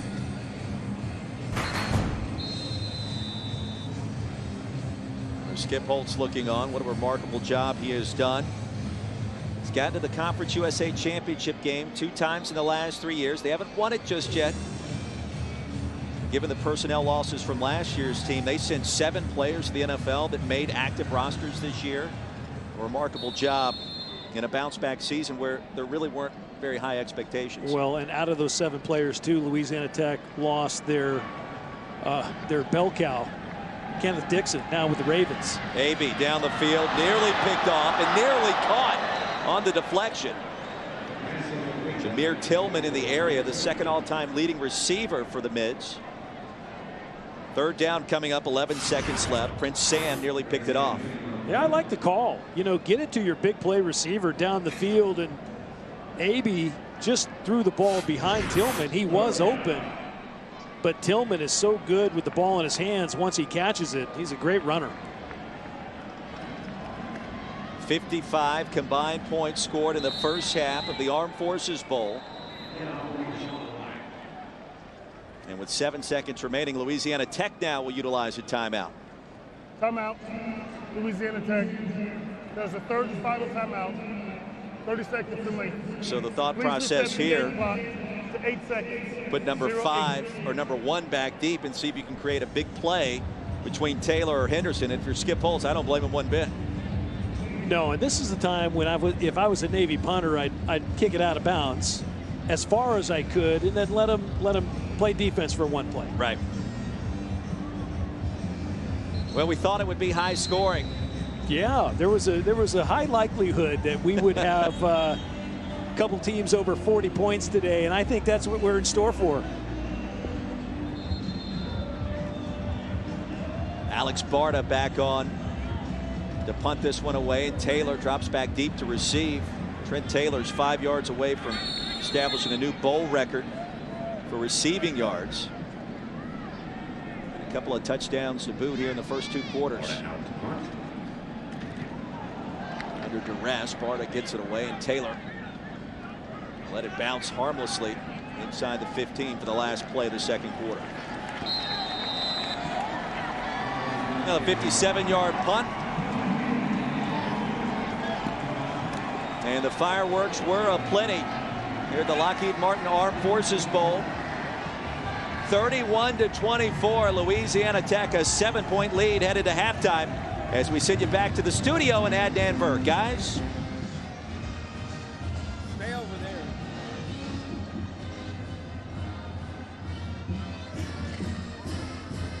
Coach, you're able to get some momentum there heading into the half, but they slowed you down a little bit. What do you need to do to continue to get those explosive plays? Well, we're trying to be really careful, and the thing is, we got our 2 lost yardage plays on a bootleg out on the perimeter and on a screen pass. You know, it's not, we're doing good in our drop back protection. We've just made a decision. I felt like we should have thrown one of them away, got ourselves behind the chains. I think our defense is doing some good things outside of a couple of the big plays. They've hurt us with a couple play action passes, but we've gotten a turnover and we're doing some decent things, and just compete. We got to compete for 60 minutes against this squad.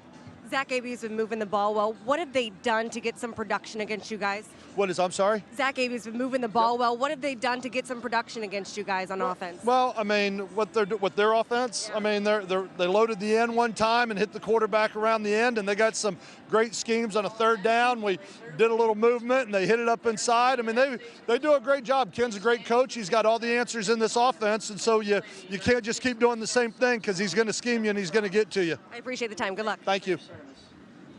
Welcome back to Capital One Bowl Mania.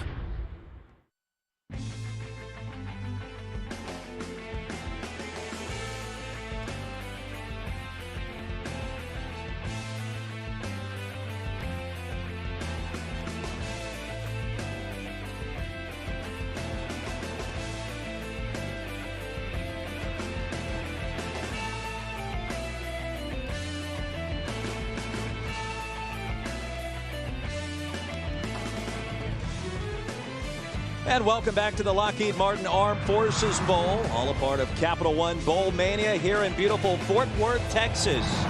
It is great to have you with us. Start of the second half between Louisiana Tech and Navy. And great to have you on board. Tom Ramsey, Roy Philpott, Chris Budden down on the field. 486 total yards in the first half, 55 points combined between these two teams. Hey, what a game this has been so far, my friend. Exciting, partner. I tell you, football's fun. Stick around and watch some more, because we knew it was going to be high scoring. Louisiana Tech with Ryan Higgins doing a masterful job on offense, spreading it out to different receivers. And, of course, Trent Taylor having a great game. 8 catches so far, 148 yards, 2 touchdowns. And Carlos Henderson, who's the guy that's going to go to the NFL, he's kind of been understated, but still a touchdown catch in the first half. I think Navy comes out, they make some tweaks on offense. They're going to stick to their plan, Roy. They're going to pound the ball inside, outside, and they can get log blocks on that end line of scrimmage and get that option going, and I'm sure that's what their plans are for the second half. And we take a look at today's PlayStation View Players Spotlight. Who else 5 yards away from setting this bowl game record in terms of total receiving yards? Trent Taylor targeted 9 times, $150 through the air, a couple of touchdowns as well. Just about set, ready to go. In bunches, big plays galore. You pick your cliche, and we've got it for you here today, the Armed Forces Bowl. Well, in third down conversions, Navy getting the ball first. They were only 50% on third down, 3 of 6. Romine from inside his own 5.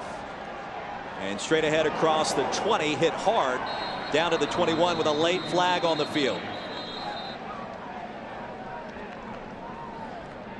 And we'll check the penalty. Davon Washington with the hit. He came in low, and he came in fast and furious.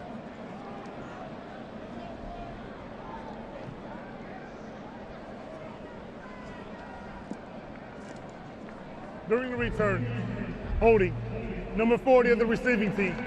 10-yard penalty from the spot of the foul. First down.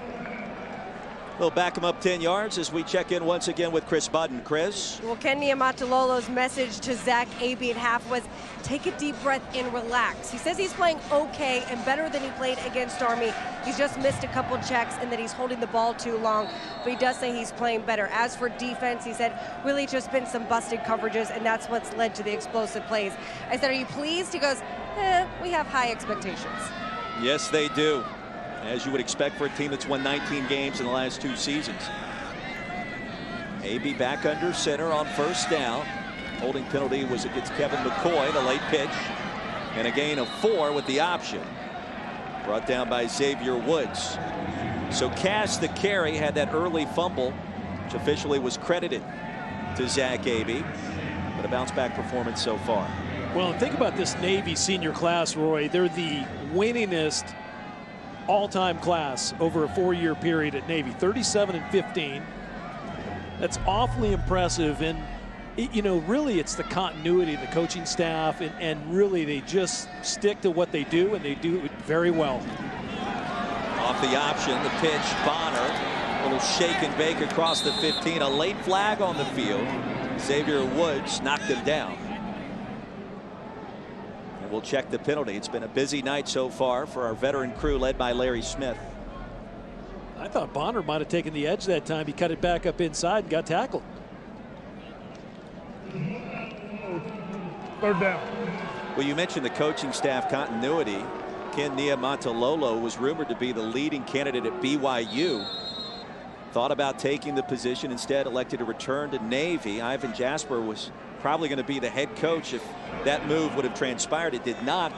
He's quite happy in Annapolis, and it's been a really good fit, obviously. 3rd and short. Abbey straight ahead, needed 1, picked up 2, and the drive continues for the Naval Academy. And I think it is a good fit, Roy. That's a great point. Right there, the midline option of Navy, and they do it so well.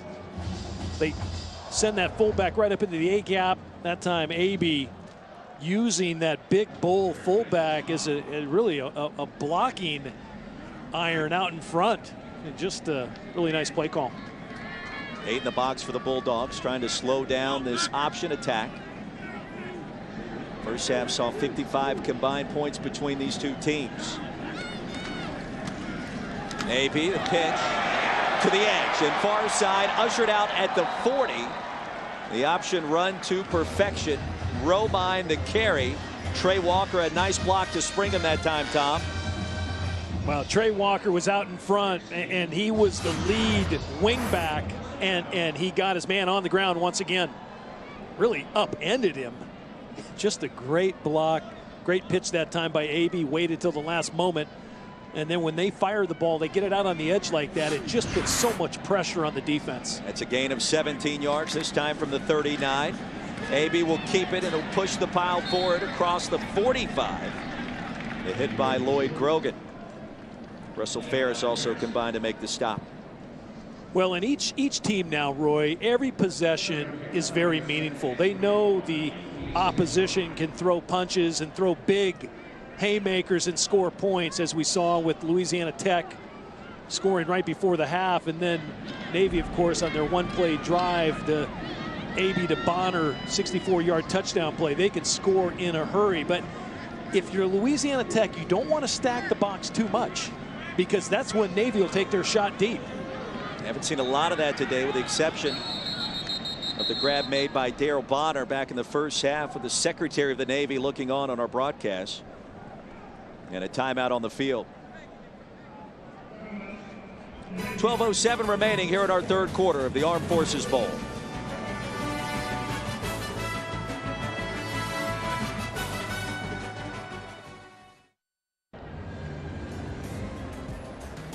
Now, former U.S. Navy SEAL Chris Kyle was the recipient of the Great American Patriot Award from Armed Forces Insurance. The award was presented to his family at halftime moments ago. Many of the mids looking on, and the members of our armed forces. Great way to celebrate life and achievement. Chris Kyle, congratulations to his family, the 2016 Great American Patriot Award recipient. And happy to be a part of this bowl game and that award back in Fort Worth. Out of the timeout, 12:07 remaining. The fullback dive. Needed 3, gained about 2.5. That'll make it 3rd and inches. Navy so far 4 of 7 in the game on 3rd down. Again, one of the best in the nation on 3rd down conversion, but the reason they're good, they get it close. 3rd and less than 1. Chris High, the fullback, 6 feet, 225-pound junior, from right up the road in Oklahoma City. See if he gets the call once again. That's 33 in white. Romine in motion, and they'll give it to the bruiser straight ahead into plus territory, and he'll move the sticks, brought down by Canty. And Navy just kind of methodically going about its business to start this second half, Tom. And Roy, one of the things they do there by formation, they had a tackle over. So Andrew Wood, the normal right tackle, came over. He lined up on the left side. And then they had Terrence Laster, the wide receiver, who's a big kid. He came down and he was the end man on the line of scrimmage. And sometimes they'll elect to run play action and throw back to those players. Laster is a great target, as is Brandon Cologne. From the 49 on first down. The pitch, Romine trying to get to the edge. He does and stumbles his way across the 40. Close to another first down, and a great job to keep his balance. Dyshawn Romine that time making a really nice catch of the pitch. And again, Zach Abey, I love how he runs this option. He gets the ball out and he pitches it where the runner is going to be. And so they catch it right in stride going full speed, and that just gives a ton of momentum to the ball carrier. 52 yards now for Dyshawn Romine on just 4 touches. They will give him the first down from the 39. Abey tumbles his way forward, a gain of 3. And the defense on the field for this number of plays to start the third quarter, at times it can become taxing. And one missed assignment can result in a touchdown. Let's see how it unfolds. Opening drive of the second half, Navy trailing by 7. And about in this same field position in the Army game, Roy, they ran a screen to the fullback, Sean White, and it turned into an enormous play and a huge momentum shift. I wouldn't be surprised if they try something like that again. It's Cass in motion. Off the hitch. First catch of the night for Jameer Tillman, making the second grab. And second in Navy history in receiving yards at over 1,600. Brought down by Blankenship. Third down and a short one upcoming. I'd get Tillman the ball too if I was Zach Abey.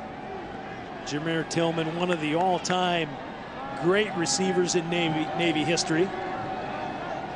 In motion goes John Brown. They'll throw it on 3rd and short, and the pass was deflected at the line. His arm may have been hit in the throwing motion. And Blankenship was inching his way towards the line of scrimmage. Yeah, Zach Abey, the pocket just collapsed around him, and he got his arm hit just as he was stepping in to throw. And great job coming off the edge by Louisiana Tech, their defender, Blankenship. And on 4th down, they'll go for it. They'll bring in the extra tackle as a blocker. And a timeout called by the Mids. 2 quick timeouts in the second half. We'll step away as well. 9:03 remaining. A big 4th and 1 coming up.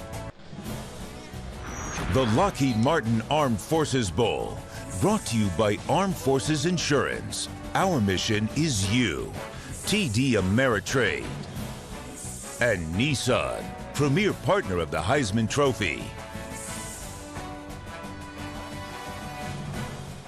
Well, a look at the F-35 replica in downtown Fort Worth, and our own Chris Budden had a chance to try it out yesterday, flight suit and all. Well done, and a well-played game between these two teams, Navy and Louisiana Tech. 7-point game, 4th and 1 upcoming. And Navy this season 59% on 4th down. They'll load up the box straight ahead, and AB's got it. Great job by that offensive line, led by 3 seniors along the left side there, Tom. And Coach Ken Niumatalolo waving as they got the first down. He was pumped up. And, you know, Roy, you think about, did they take the second timeout a little too early here in the second half? But you mentioned at break when we were away there just how this, all of a sudden, the clock is just, you know, kind of disappears here. 8:45 and counting down. AB on the option. Gang tackled short of the 25, and his forward progress will give him an extra yard. The initial hit by Lloyd Grogan. And this is where Navy sneaks up on people. They make some slight adjustments. Again, you know, they're willing to throw the ball down here in the red zone, and their use of screen is really a dynamic play for them down here if they feel as though the Tech defense over pursues. 14th play of the drive coming up, the opening possession of the second half of the Armed Forces Bowl. Navy ranked as high as 19th in the country this year. Wins over Notre Dame and number 6 Houston. The option look straight ahead, and there goes Chris Hyde. Navy's got another touchdown. Rumbled his way in from 24 yards out, the junior from Oklahoma City. Well, and again, Navy gives it a deceptive look. They put tackle over, and Cologne, the wide receiver, was at the far end of the line of scrimmage, and then they hand off to the fullback. They just gash him again. Touchdown, Chris Hyde. Well, Hyde was 10 yards down the field in search of contact. He was surprised there weren't more defenders there. Well, you know, when they deceive them and they go tackle over, it requires Tech to bounce out an extra defender. 90 yards in 14 plays and just over 7 minutes off the clock. And how about Chris Hyde, the rumbling fullback, to tie us up at 31.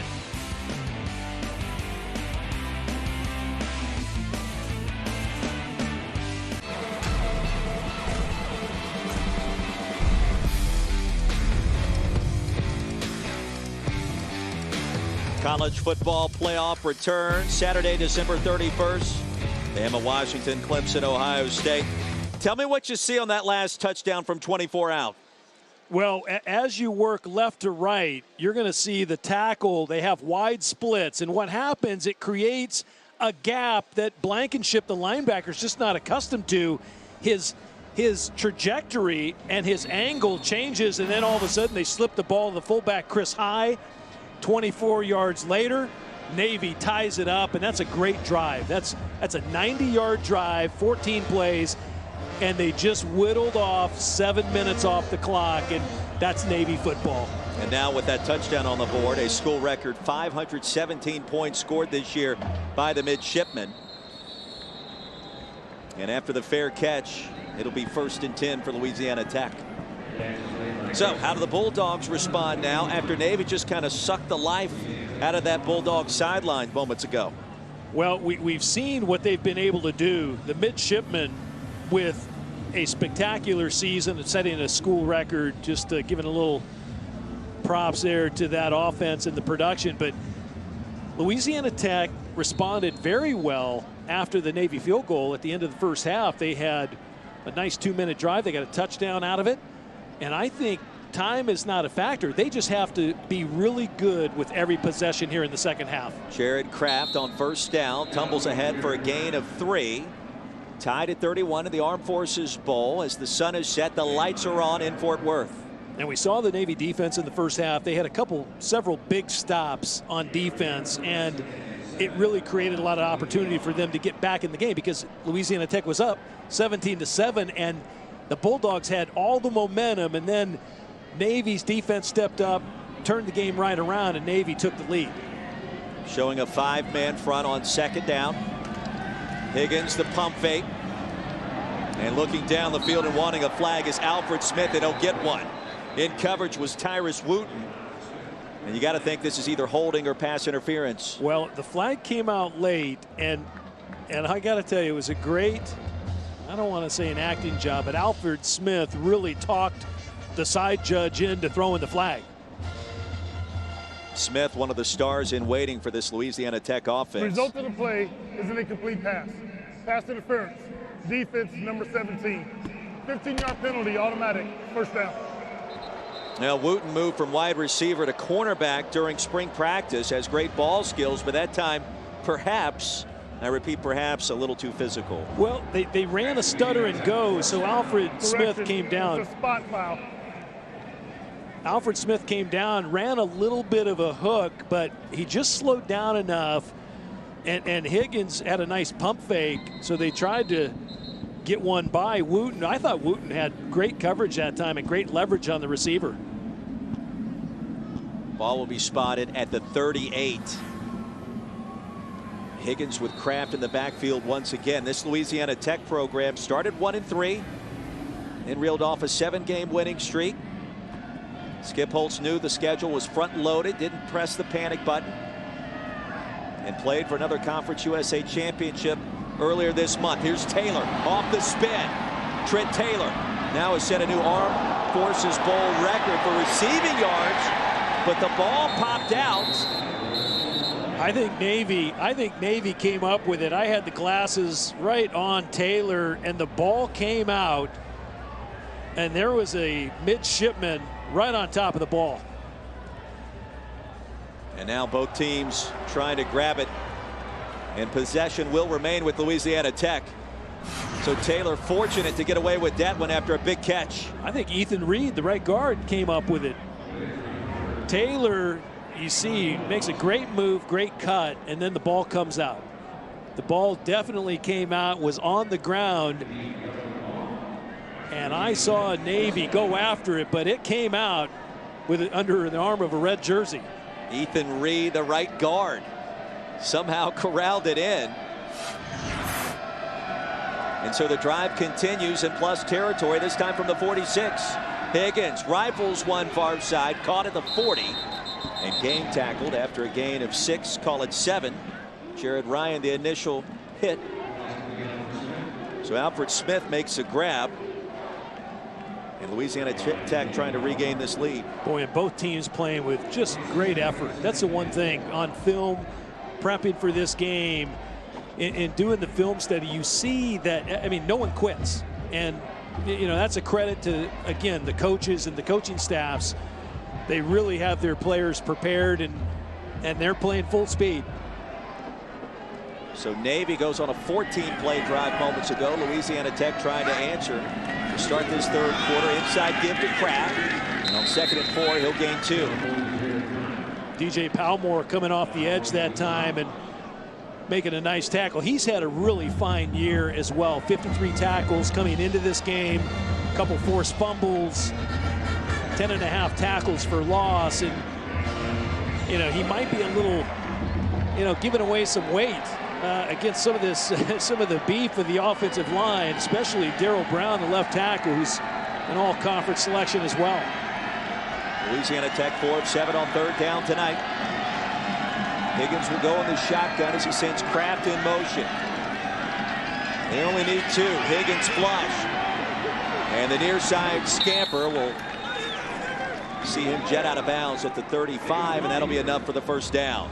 Well, he's not known for his legs, but he did a nice job there to keep that play alive. Well, and that's when a 5th-year senior really, you expect him to make that play, Roy, and he makes that play with his legs.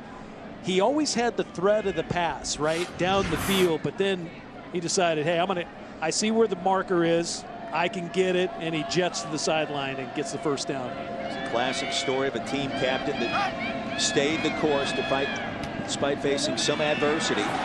Carlos Henderson, the stutter step, and tumbles his way inside the 10. It'll be 1st and goal for Louisiana Tech after a gain of 27. That, my friend, is why I likened Carlos Henderson to Jerry Rice. It's the burst. When the ball is under his arms, he has an ability to make the first tackler miss and then just get up the sideline. Off the tempo, slung out of bounds inside the 5. 2nd and goal coming up. Trent Taylor knocked down hard. Yeah, Trent Taylor, his toughness, and more importantly, his competitiveness. Skip Holt said, I have never coached a more competitive athlete, ever. Wow. Quite a statement. Big statement. Bringing in extra blockers at tight end. Taylor will shift. They give to Kraft, who lost the football. It popped out on the exchange, and Navy got it back. The Mids have recovered. Brandon Jones in the right place. And a costly mistake by Louisiana Tech in a tie ball game. Yeah, I didn't see who punched the ball out, but Brandon Jones, who's having an awfully nice game, the junior out of Keller, Texas, he has made some plays tonight. They tried to get the ball to Kraft, and it was just knocked out by the defensive lineman.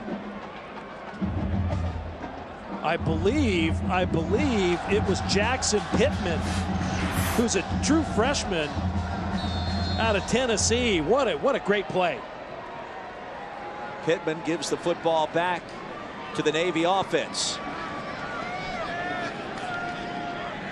Tied at 31, under 4 to play in the third quarter. Number 25 Navy in search of its 10th win. And for the first time in school history, that would give the Naval Academy back-to-back 10-win campaigns. AB straight ahead on the option.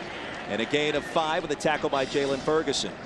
So what we saw that time, Louisiana Tech, their defense not packing the box, a little more loose, and they're trying to read the blocking schemes of Navy. After the Dollar General Bowl tonight on ESPN, catch SportsCenter at night with Bucci and Anderson. They'll have all the highlights from all 3 bowl games, as well as the NBA, college hoops, and more. SportsCenter at night after Ohio-Troy, also streaming live on the ESPN app and watch ESPN. Well, time winding down here in the third quarter. Quarter that has been dominated by Navy. Here's the option, AB. Off of right tackle, and he'll have another first down. So AB settling in, gaining confidence, as is this Navy offense under his control. Yeah, the Navy offensive line doing a nice job too, really working out their blocking schemes up front, and AB really taking advantage of the angles that now the Louisiana Tech tacklers have to take. They've widened the gaps just a little bit and created little different edge sets for those defensive ends of Tech. 90 yards on 20 carries for Zach Abey, the sophomore. He grew up just down the road from Annapolis. Wanted to play for Navy. Committed to Buffalo before the Mids moved in with a late scholarship offer. He grabbed it as soon as he could. And making just his second career start, watching from the sidelines, Will Worth, the former starter. What a story it has been for Zach Abey, and the best is yet to come. Well, and Will Worth, think about this, when Abey took over, Will Worth had 25 rushing touchdowns. It's still the most in the FBS this year. Right, and he replaced Keenan Reynolds, who just happened to be one of the best quarterbacks we've ever seen at the collegiate level, especially running the triple option. On second down, Abey. Gang tackled short of the 25 as he dives across. Third down and 5 coming up. Will Worth. He emerged on the scene when Tago Smith should have been the starter, and he went out in week 1 this year. Yeah, Tago Smith went out in the very first game, and Will Worth stepped in. He was just counting on holding this year. Holding? I was like, you don't want to hold for PATs and field goals. He became the guy overnight, and his toughness, they had no idea he was that big of a runner. But Navy takes their third timeout. So out of timeouts now for the rest of the game. Navy. That's the third and final charge. The last stoppage was on 4th and short, and it resulted in a touchdown just 2 plays later. But don't forget, we've got one more bowl game for you next on ESPN at 8 Eastern, all a part of Capital One Bowl Mania. The Dollar General Bowl, 8-5 Ohio taking on 9-3 Troy. The MAC Defensive Player of the Year, Terrell Basham, leads the Bobcats against quarterback Brandon Silvers and the Trojans. Also available streaming live on the ESPN app, and also watch ESPN. If you like points, you love this game. If you like points, stay tuned. We got more headed your way later tonight.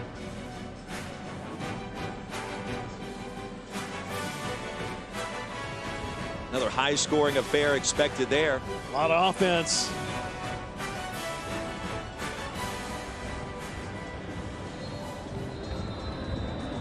In the Progressive Cup, Bowl Challenge champions awarded to the league that has the best record throughout bowl season.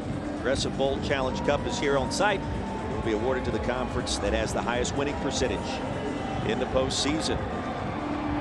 SEC won it last year. A couple of bowl games already in the books this season, and the Sun Belt off to a good start in addition to Conference USA. Back down to live action. Third down and 5 coming up for the Mids. Bonner and Cass, the slot backs. Chris High, the fullback. They'll fake the pitch on the option, and Abey nowhere to go. Brought down behind the line of scrimmage. He'll lose a yard. Idarga made the stop.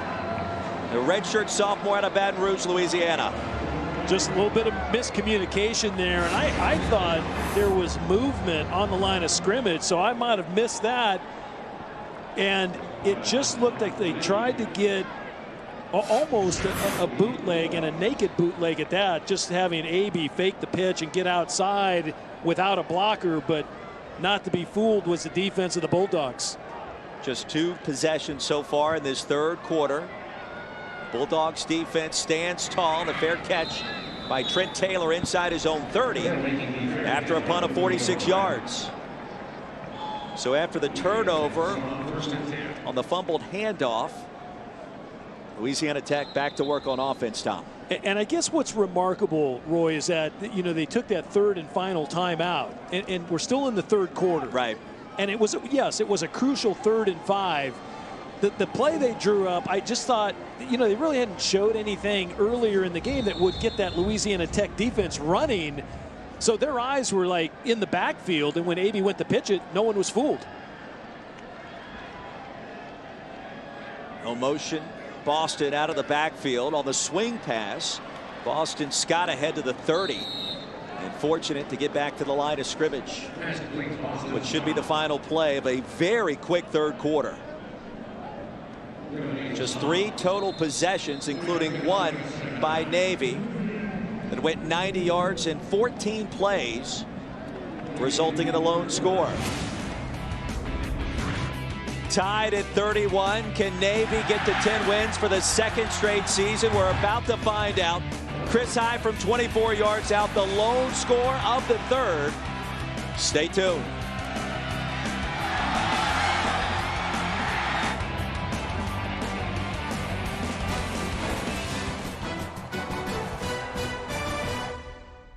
And back in Fort Worth, Texas, you're watching the Lockheed Martin Armed Forces Bowl on ESPN for the start of our 4th quarter. And we are tied at 31 between Louisiana Tech and the Naval Academy. Great to have you on board tonight. This is why they play these games. Tom Ramsey, Chris Button, Roy Philpott. A great one so far, with much more to come here in our 4th quarter. Great one to be a part of, partner, and tied at 31. We expected a close game. We expected a good game, and we have both.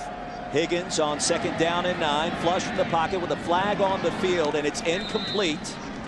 In coverage, Alohi Gilman. First time tonight we've called his name. And the penalty, it looks like, will cost Louisiana Tech 5 yards.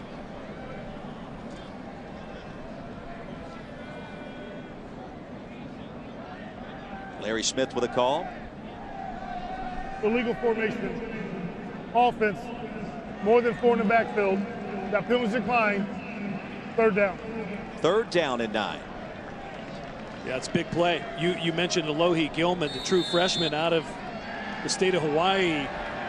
And boy, he has played well this year. 5 tackles for loss coming into tonight's game. A very active player in the defensive backfield. Hails from the same hometown as Ken Niumatalolo, the head coach at Navy. 5-man pressure shown here by the Mids. Higgins with time, rifles one down the field, and it's caught by Henderson. That's enough for the 1st down, shoved out at the 47 by Tyrus Wooten. Well, Henderson and Wooten still going at it. It's a great matchup across the field and right in front of the Navy bench. Tyrus Wooten again manned up on Carlos Henderson, and Henderson is so good at gaining separation from the defender, and Ryan Higgins stuck with him, drills the ball to him along the sideline. That's a big 1st down. You see the targets for Henderson tonight with the 1 touchdown. Tap dancing in the corner for that score.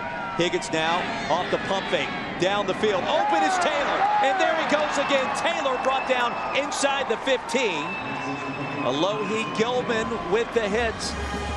And a sensational night for Trent Taylor continues after a gain of 43. Resembles the play before the half when Higgins threw a bullet into Trent Taylor. Again, they got down the middle of the field, Roy, and just split defenders, and Higgins again right on the mark. And Higgins now over 300 yards passing this evening, 22 of 31 through the air, and a couple of touchdown strikes. Scott in the backfield will flank him and get the handoff. A short gain on 1st down. It almost feels like Louisiana Tech tries to run it just to try to keep that defense honest, and then they get you with the air assault. Man, I'm telling you what, Trent Taylor, I'm going to throw another one out at you. Wes Welker. Of course. You know, Julian Edelman. He reminds me of the guy. I mean, so, just get open. Just play. Do your job. That's all Trent Taylor does. He just gets open. 210 yards receiving for Skip Holtz's team tonight. On second down, they'll run the draw. Scott bounces it outside. Scott to the end zone. Touchdown. And Louisiana Tech back out in front after the 12-yard scoring scamper.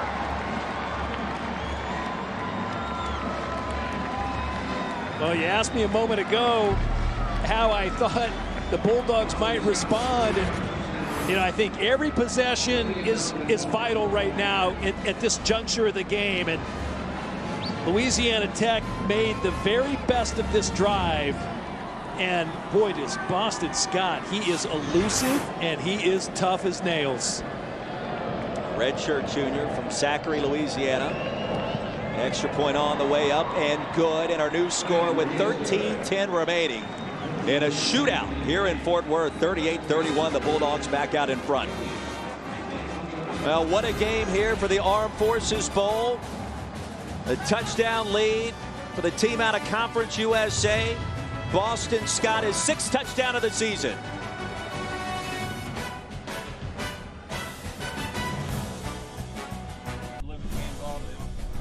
The Lockheed Martin Armed Forces Bowl, brought to you by Lockheed Martin.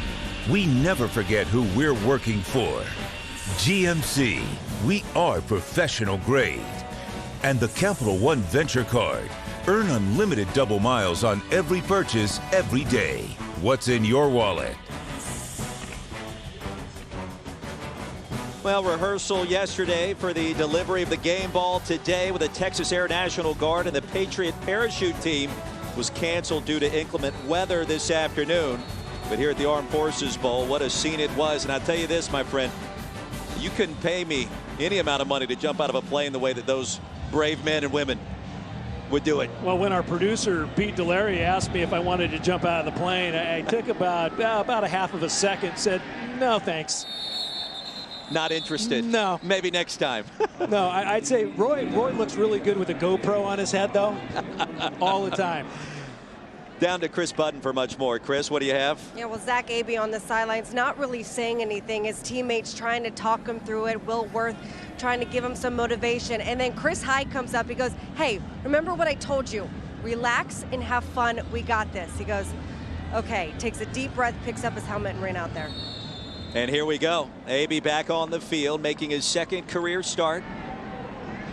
He's been roommates with the former starter Will Worth this week to try to get ready for this game.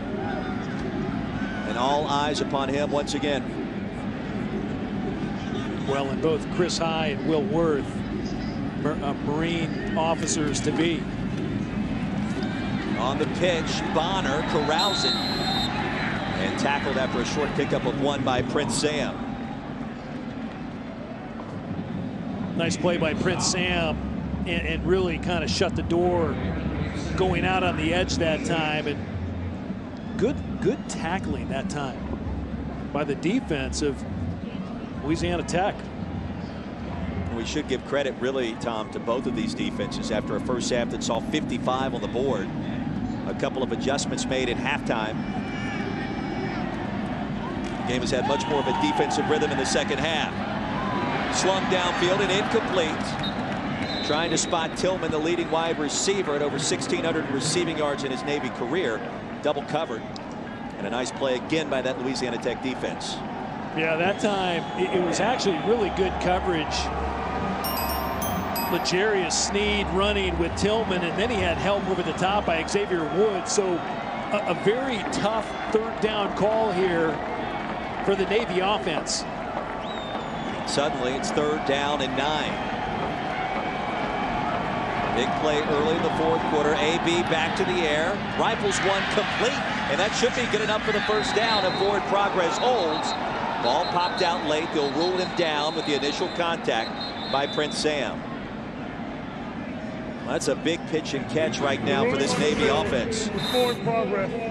First down. Yeah, Cologne that time. Brandon Cologne lined up as the receiver, and that ball got ripped out at the end of the play. I don't believe they'll review it. Replay official tonight, Rick Jackson. Mac and Big Ten crew, that looked highly questionable. Instead, Navy smartly runs another quick play, and on the option, spinning his Romine for a gain of 1 with the hit by Darrell Lewis, and actually that was Cass with a carry. Yeah, and Colin Scott again from that inside linebacker position. He must be mirroring the quarterback, because Scott has made several plays off on the edge, and he can't be responsible for the fullback dive, because the fullback dive has, you got to stay home on that one. AB back to the air once again. Pass is caught. John Brown off to the races into plus territory, and for Brown, his first reception of the season, the stop by Darrell Lewis. And that's just a great play with misdirection. So they show going one way, they come out the backside. Brown just coming across the formation, and AB with a really nice touch throw that time for the first down. The 5'9", 200-pound junior from Durham, North Carolina. And now Navy has something brewing. Off the pitch to Bonner. And Bonner far side, close to another first down. Xavier Woods brought him to the turf. It'll be 2nd down and 1.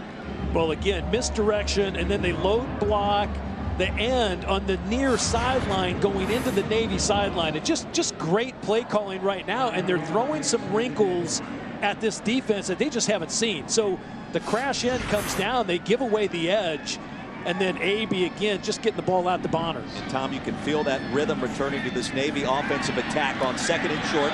AB carrying defenders across the 30. He needed 1, he picked up 11, and the drive continues. Well, AB is one tough. On the field, the runner was down. First down. He's one tough young man. He lettered in 3 different sports in high school: football, rugby, and guess what? Wrestling. Why not? Go ahead and get into that state wrestling championship, wouldn't you, Zach AB? He was the runner-up, but he won his league, and what a stud, man. And with that carry, Tom, he goes over 100 yards rushing tonight. Off the pitch on the option, the near side run, and Cass ushered out of bounds inside the 20. Another first down for Navy. Boy, they just keep coming at you. You know, they don't let up. They're still full speed, and they're getting blocks on the edge, and they're getting people on the ground. More importantly, the receivers, the backs, that time Romine out in front, throwing a block for his teammate Cass. Pair of teams that finish as runner-ups in their respective leagues. Navy and the American. Louisiana Tech and Conference USA. This time from the 17. AB straight ahead off the option. And barrels his way down to the 9. Knocked down by Grogan. Zach Aby's a tough kid, I tell you. Great ball fake that time. I thought Chris High, the fullback, had the ball, and I had my glasses on the play, so all of a sudden 3 defenders went with Chris High, and then AB pulls it out, and he just toughs it out for 8 yards. Approaching 9 minutes to play. Chris High in the backfield, and he'll get the call on 2nd and short. Chris High to the end zone, and he's got another touchdown.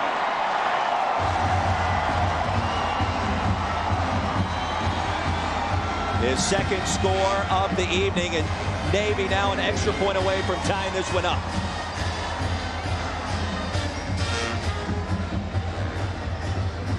You know, Navy never leaves early. They don't leave the picnic early. They stay. and they stay with might, because that, again, great blocking at the point of attack. They block down. They bring a guard around Chris High. Just great explosiveness from that fullback position. Another touchdown for him. Well, a game that has been even higher scoring than the experts expected. We're tied at 38 with 9:05 remaining. An offensive explosion here in Fort Worth at the Armed Forces Bowl. Chris High from 9 yards out.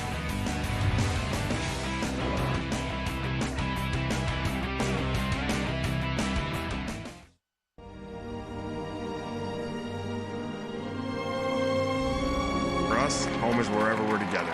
And I look forward to being home with you soon. really, really simple.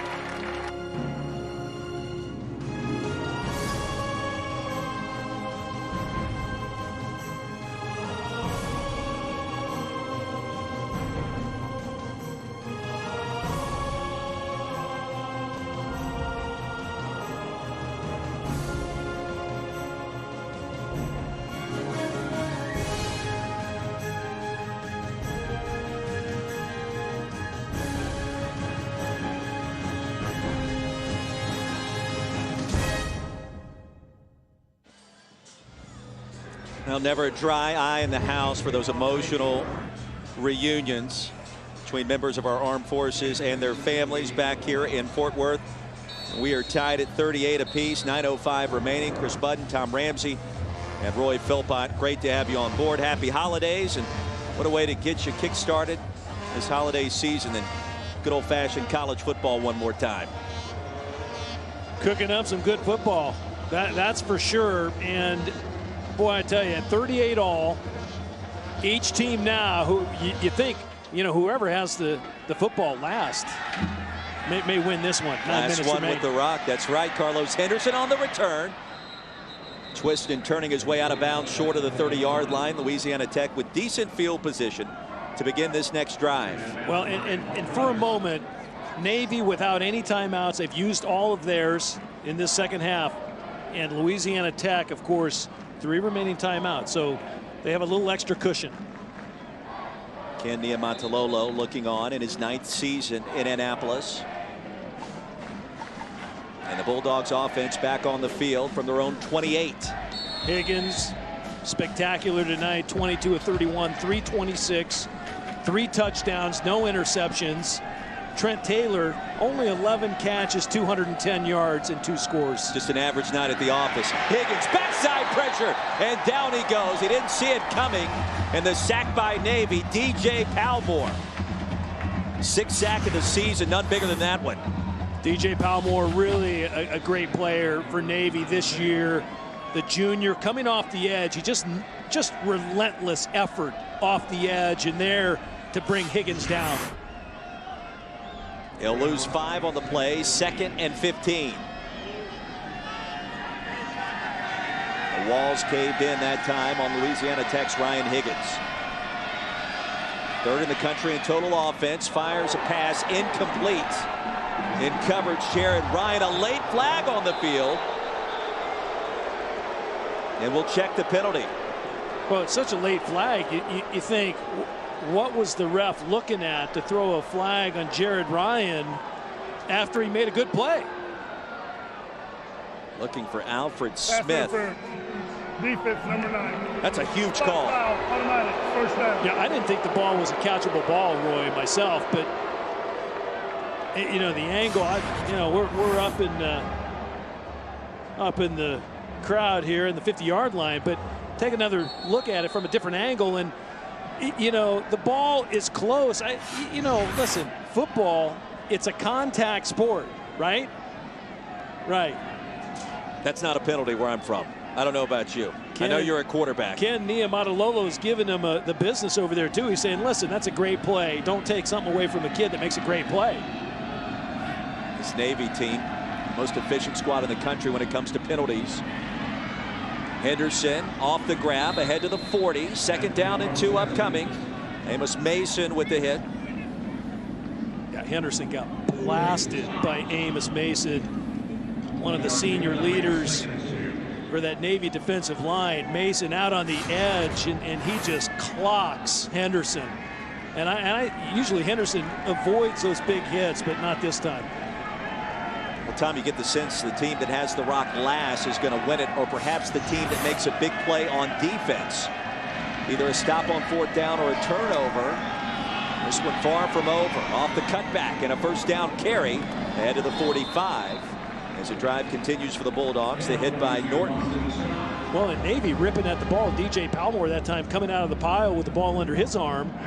But I believe they're going to mark him down. But yeah, I think you're right, Roy. I think it comes down to maybe kind of a wacky play or an injured offensive player. Or a turnover. of some kind. And right now, the Navy defense just ripping at the ball. Boston Scott, the reserve running back, the injured player. Nearly 500 yards on the ground this year, entering tonight.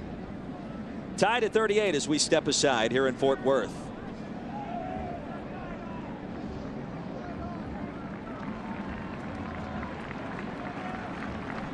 Coming up on Christmas Eve, we'll have the Hawaii Bowl from Aloha Stadium between the Rainbow Warriors and the 8-4 Middle Tennessee Blue Raiders, all part of Capital One Bowl Mania.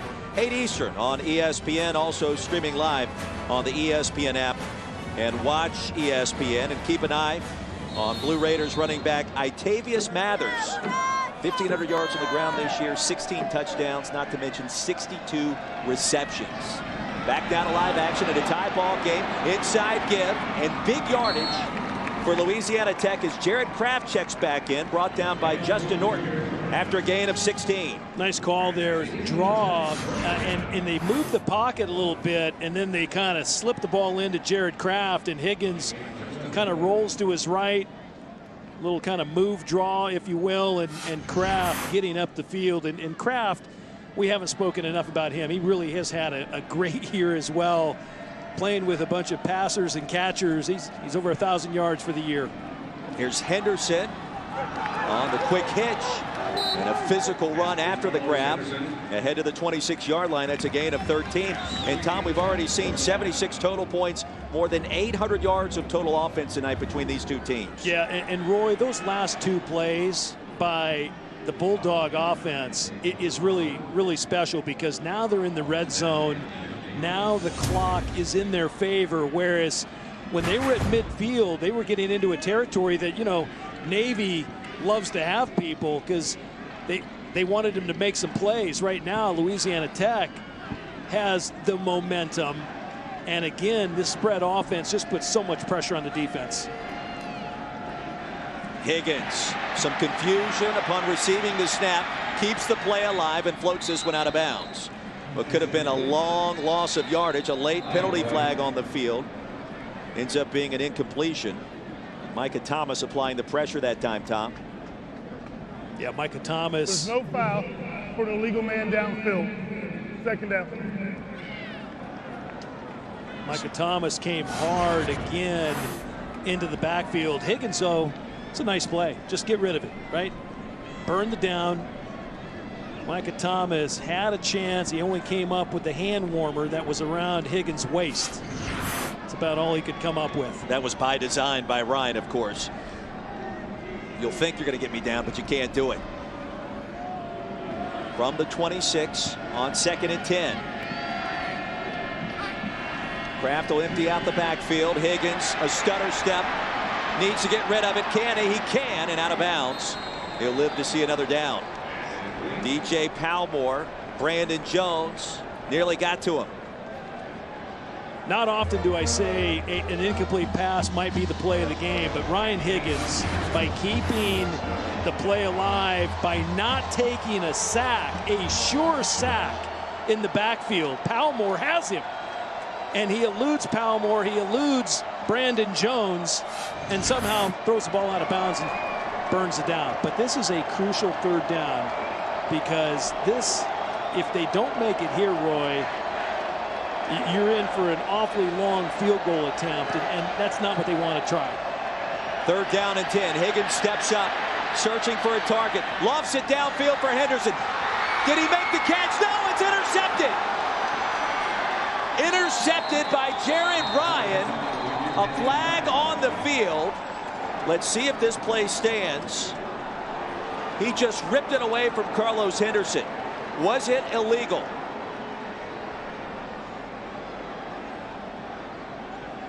An absolute great play by Ryan. Pass interference. Defense number 9. Wow. 15-yard penalty. Automatic. First down. I can only imagine that the referee would call a face guard. Injury. Again, Ryan Higgins extends the play somehow. Well, that's a tough one. That's a tough break for Navy. Well, he did wrap around the right arm initially, and that kind of spun Henderson around.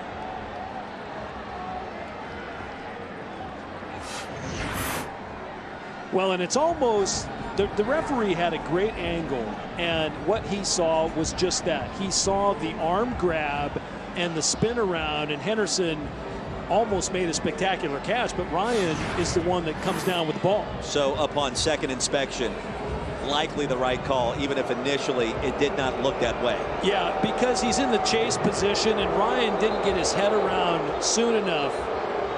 But I'll tell you,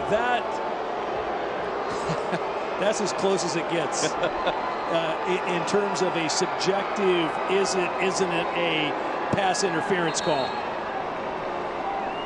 So instead of the turnover, first down and 10 from inside the 12 for Louisiana Tech. Bulldogs win 8-5 in the regular season, 6-2 in Conference USA. Runners up to Western Kentucky in the championship game. Out of the I formation, Kraft gets the call. And a punishing run crossing the 10. The hit by Micah Thomas. Who else? Yeah, they bring in Bobby Holly, the fullback. He doesn't see a lot of action, but he comes in goal line short yardage and some red zone opportunities, and he lines up at that short fullback. And then they hand the ball off to Kraft, and Kraft just trying to get ahead, and he's met by a swarm of midshipmen. Approaching 5 minutes to play, tied at 38 here at the Armed Forces Bowl in Fort Worth. 8 on the play clock, and Higgins has to hurry.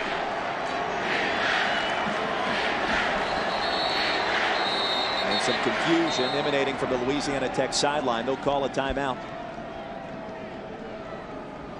This game has seen a little bit of everything so far. What will the final 5 minutes reveal? Well, we're about to find out. Tied at 38 here in Fort Worth.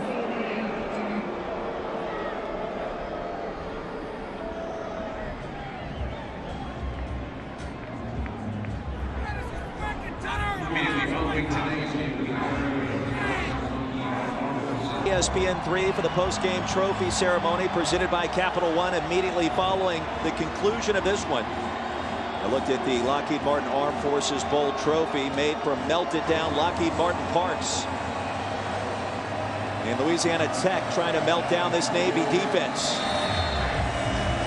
5:01 remaining, tied at 38, and here we go. Taylor goes in motion, and the inside give to Kraft. Tap dances his way across the 5. Third down coming up with a hit by Forrestall. I think good thinking there by Skip Holtz, deciding to stay in with the fullback. So they end up running 21 personnel, which is 2 backs and a tight end, and they're 2 wides. And, you know, pound the ball, take a little time off the clock. Louisiana Tech, third down conversions, 49%, 8th in the country coming in. I'd say it's a pretty big third down for them. Bulldogs need 3. Higgins looking for that back shoulder toss again. Henderson, did he make the catch? Touchdown! What a play for number 1. For the second time tonight, they've called his number in that same situation. And again, Henderson cashes in for 6. Some players just have a knack for the end zone. Some have a knack for making great plays. And when you can do both, because Carlos Henderson right there, his second touchdown of the game, again on a fade route, locked up with Tyrus Wooten, and he just out-battles Wooten for the ball. Strong hands, comes down with the ball, and now he's got 9 catches for 108 yards. That's impressive. Just a redshirt junior, but you may be seeing the final collegiate game played by Carlos Henderson. He has been sensational tonight. 45-38 our new score as we send you back to the studio in Adnan Virk.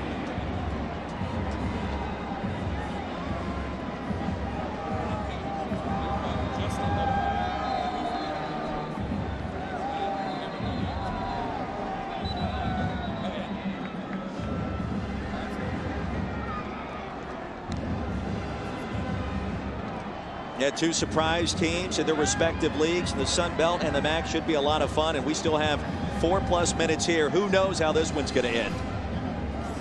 Well, it's been up and down. Louisiana Tech came into this game averaging 44 yards, 44 points a game. They now have 45. Carlos Henderson a little shaken up. He made some big plays on that drive. That was a tremendous drive. 10 plays, 72 yards, 4:48 off the clock. And Tommy steals the football right here. Steals it. Yeah, he does. And this is a great low end zone angle. Ryan Higgins has really been spectacular, but he puts the ball where only his receiver's going to catch it. And, you know, Wooten was right there. The corner was just battling him as well. And Higgins with his 4th touchdown of the game. The 1-yard team. Navy will have the football from its own 25-yard line after the 25-yard return. And penalty flags everywhere with some extracurricular activities. A very busy night for our veteran crew led by referee Larry Smith. After the play, a sportsmanlike conduct, kicking team number 4. 15-yard penalty from the end of the run, 1st down. This is number 4's first unsportsmanlike conduct of the contest.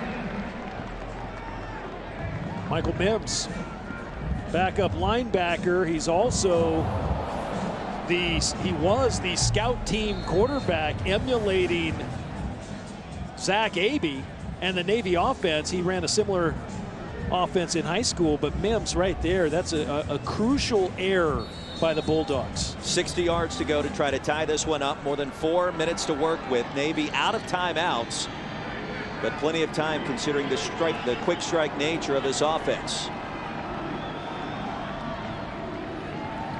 Play action on 1st down, lofting it for Bonner, who makes a diving catch. A late flag. The catch should count. And what a return for Daryl Bonner after a gain of 16. And Zach Abey back behind the line of scrimmage, holding his right knee, and that's not a good sign. No, Zach Abey really took a shot that time.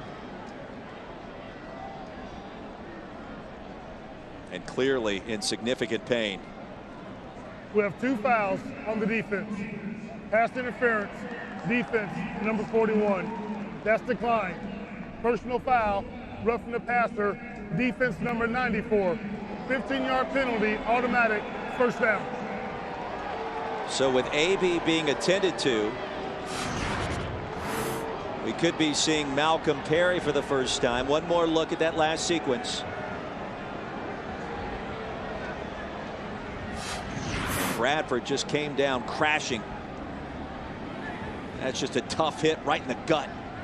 Jordan Bradford had all of his 290 pounds on top of Zach Abey. He got jackhammered into the turf. I mean, that's just a... The previous play is under further review. Yeah, it's a hit. You know, when the ball leaves the quarterback's hands, whether it's high school, college, pro, pee-wee football, you name it, you got to lay off an unprotected player. And Abey that time had released the ball and then just got hammered.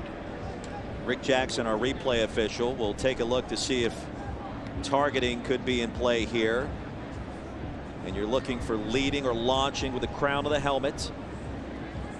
Now, he led with the helmet. And he led with the area of the helmet that when so much emphasis is on player safety, he indeed is trying to deliver a punishing hit to an unprotected thrower. Second career start tonight for Zach Abey. He's performed very well. No targeting penalty was ruled on the field, but the replay booth can change that, of course. That rule instituted this season. And from our understanding of the very complex and sometimes subjective rule, Jordan Bradford should be whistled for targeting here, we believe. Yeah, and what it was a brutal hit, without question. And Abey is off the field under his own power. In comes Malcolm Perry, quarterback number 4 this year for the midshipmen.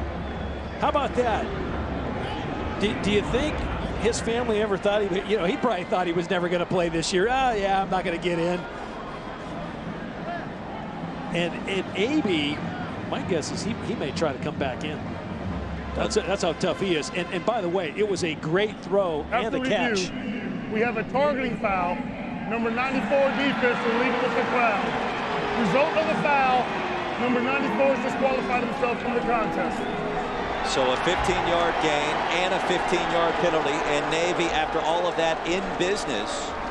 The injuries mounting up for the Mids this season. We mentioned it earlier. Will Worth went out in the American Championship game against Temple.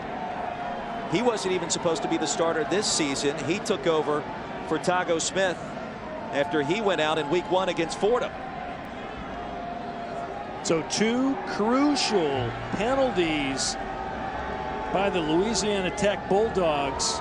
Jordan Bradford with the targeting. He's ejected from the game, and then Michael Mims had the penalty on the kickoff return, and that gave Navy an additional 15 yards. So they're set up in plus territory nicely with 4 minutes remaining.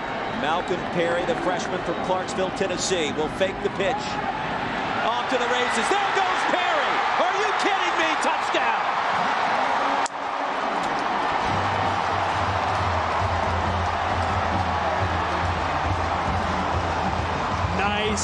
Nice call that time. Ivan Jasper, the offensive coordinator for Navy. Ken Niumatalolo, again, they're just at the controls of this offense. And, you know, to hand the keys over to Malcolm Perry, young freshman, he never thought he was going to get in the game, much less see the field this season.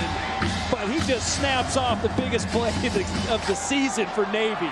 How about that? Malcolm Perry hasn't completed a single pass this season.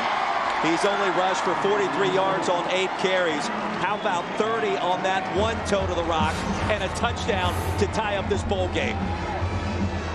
Boy, oh boy, you know, a little misdirection. They get the fast motion, then all of a sudden Malcolm Perry with a fake toss. And I think that's the play they tried to get Zach Abey to run earlier on that crucial 3rd down in the 3rd quarter. And Malcolm Perry executes to perfection. And wow, yeah, that's what I'm saying. That's some good football there. Only play of the night results in a 30-yard touchdown for the freshman Malcolm Perry. He'll be dreaming about this one the entire offseason. And now back to more important matters. Still plenty of time for Louisiana Tech. And by the way, the score is still tied.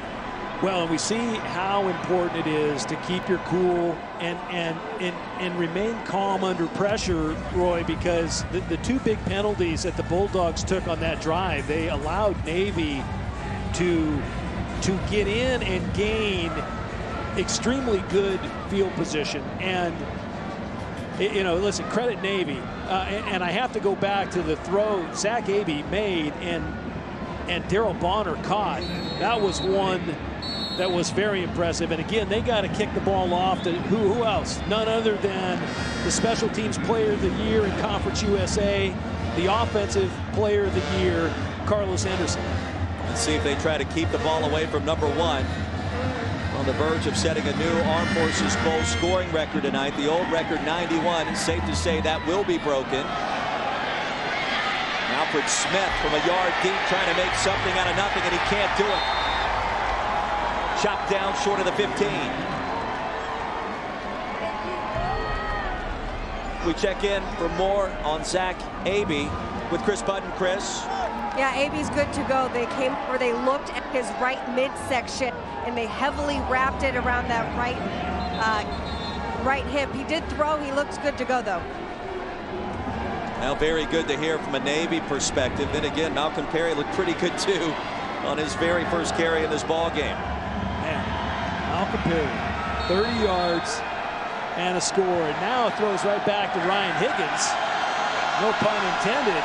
25 for 36 on the night, 351 and 4 touchdown throws. And all those numbers right at his season averages as Connor Smith on the swing pass tumbles ahead to the 20. Tyrus Wooten and Justin Norton combined to make the hit. Yeah, and Ryan Higgins, not surprising, he was the most valuable player of Conference USA. Put up staggering numbers throughout the year. Over 4,200 yards, 37 touchdowns prior to the 4 tonight. So he has had a spectacular season. Pressure coming from the near side. Quick toss out to Henderson, makes a move, and another. And there goes Carlos Henderson. Tackled at the 40 in a hard collision after a gain of 20 yards. Micah Thomas. And Henderson being helped up. Boy, what a performance by both number 1, Carlos Henderson, and Trent Taylor, number 5, for this Louisiana Tech team. And I'd love to hear the remarks of Tom Luganville and Todd McShay on Carlos Henderson and his acceleration when he catches the ball. Because right here, he catches it, and then he almost comes out of his shoes because he's moving so fast. Back to live action. Inside give goes to Kraft. Louisiana Tech going tempo and a gain of 10. So under 3 to play. Louisiana Tech trying to win its 9th game of the season. Has its destiny in its own control here. Now in plus territory. Yeah, the crucial set of downs here right at midfield, because any mistake would give Navy great field position. Plenty of time still without any timeouts. And the midshipmen, they used them all early in the 3rd quarter. 4 wide on first down. Higgins surveys. And looking for Taylor. The spin move along the sideline. A little shake and bake to boot. Shoved out of bounds inside the 30. Lougheed Gilman with a stop. Louisiana Tech, though, already in scoring striking range. Really good job that time of Ryan Higgins coming off the route down the field. He throws to the sideline, and who else? Trent Taylor, now 12 catches and about 200 and what, he got 225 yards, I believe. He's had a night too. Two-headed monster of Henderson and Taylor. 233 officially for number 5. Yep. Higgins now has thrown for over 400. Kraft straight ahead. And if you're Louisiana Tech at this point, you're keeping an eye on that clock. You don't want to give the football back to Navy with too much time remaining.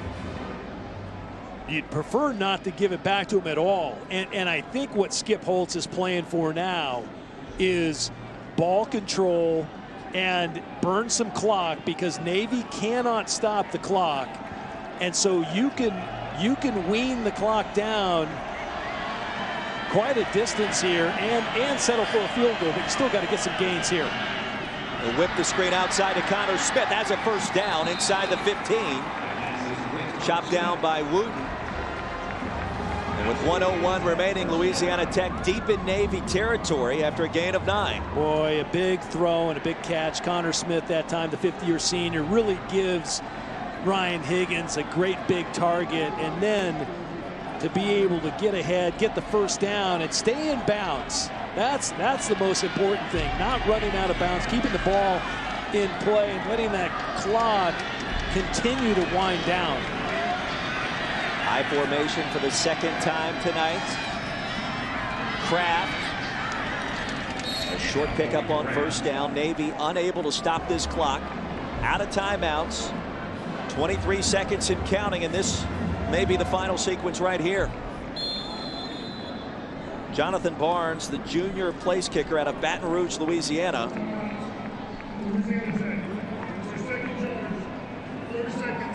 Tom, he's 80% entering this game this season. He's also perfect tonight. So certainly a trusted kicker. And a chance perhaps for Louisiana Tech to win this bowl game off of his right leg. Yep, and they'll run one more play, get the ball exactly where Jonathan Barnes feels most comfortable in kicking it, from the right or the left hash, or right in the middle of the hash marks. But, you know, masterful job working down distance and clock management. I think it's been exceptional by Skip Holtz and the Bulldogs tonight. That's a pretty good play too from his offensive players. They have executed all game long and really been on the mark. So it's a tribute again to both coaching staffs doing a really good job in keeping their players really competitive to the end. And how important were those timeouts used by Navy in that 3rd quarter? They needed one of them to come up with a big play. Yeah. But now out of timeouts, that has been a major factor. Higgins will just down it in the middle of the field for his kicker. So with the ball spotted at the 15, this will result in about a 32-yard field goal attempt for redshirt junior Jonathan Barnes. We take a look at tonight's Capital One player of the game with a timeout on the field. 30 seconds in length. And Trent Taylor has put himself together an incredible performance. 233 yards through the air, a couple of scores, 12 touches, and just putting so much pressure on that Navy defense. He's a dynamic player. He's a guy who he fights to get open. And you got to love, quarterbacks love players that fight to get open, because if you're on your last throw of the game, you're looking for number 5. And Ryan Higgins found him a dozen times tonight. Spectacular game by him, but now all the pressure on Jonathan Barnes. Chris, more on Jonathan Barnes. What do you have?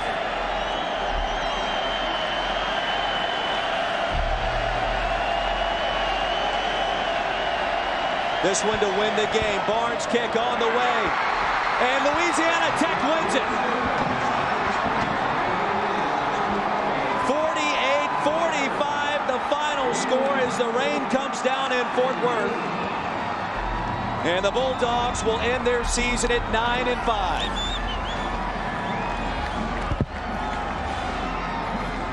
Well, partner, we knew this one lined up to be one of the best bowl games of the season, and it did not disappoint, because the Bulldogs had the ball last. We thought it might come down to that.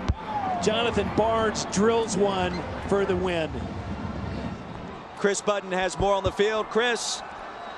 Coach, well, that was a good one. You told me before the game that Jonathan Barnes could be confident from 55. What was going through your mind right before that kick? I felt good with him. He said to me, he goes, Coach, put it in the middle. This is where we kick it every time pregame. Just really proud of these players, the way they continue to compete. But for Jonathan Barnes, who I know we talked about earlier, missed a field goal to begin the beginning of the year from 39 yards out to make this a game winner. Really proud of him, but proud of this team, proud of these seniors. Winning 3 bowl games in a row, just really proud of what they were able to accomplish. You talk about these seniors with Ryan Higgins, Trent Taylor. What does it mean to add one more W for this class? It's 3 years of 9 wins. That's huge. I mean, huge. And you look at what these guys have done and what they've been able to accomplish. Like I said, I'm just really proud of them. They got a lot of compete in them, and you know what? Navy's got an unbelievable team. I mean, they compete like crazy. The way we knew it wasn't going to go easy. We knew whoever was going to have to earn it was a 60-minute game, and it took every second to get it done. I know you said it was devastating not to get that championship, but what did it take from your guys to turn these things around during the break before the bowl? Well, I think just time certainly helps. I mean, certainly time heals a lot of things, but to lose the last 2 games of the year was a bitter pill, to swallow. But to come out here and win it and not be denied, just like I said, really proud of these coaches, these players, the hard work they put into it, the way they've worked for it, the way we prepared for it. Just really proud of what these guys were able to accomplish. Perfect timing with the rain. Go enjoy. Thank you. Appreciate it. Thank you. What a game it was in the Lockheed Martin Armed Forces Bowl here in Fort Worth. The fireworks were aplenty, and the final score 48-45. Navy concludes its season at 9-5. And we look forward to the upcoming bowl games, the rest of this eventful afternoon. Coming up next on ESPN, we take you to Mobile, Alabama for the Dollar General Bowl. Ohio taking on Troy. Thanks for watching, and good night from Fort Worth.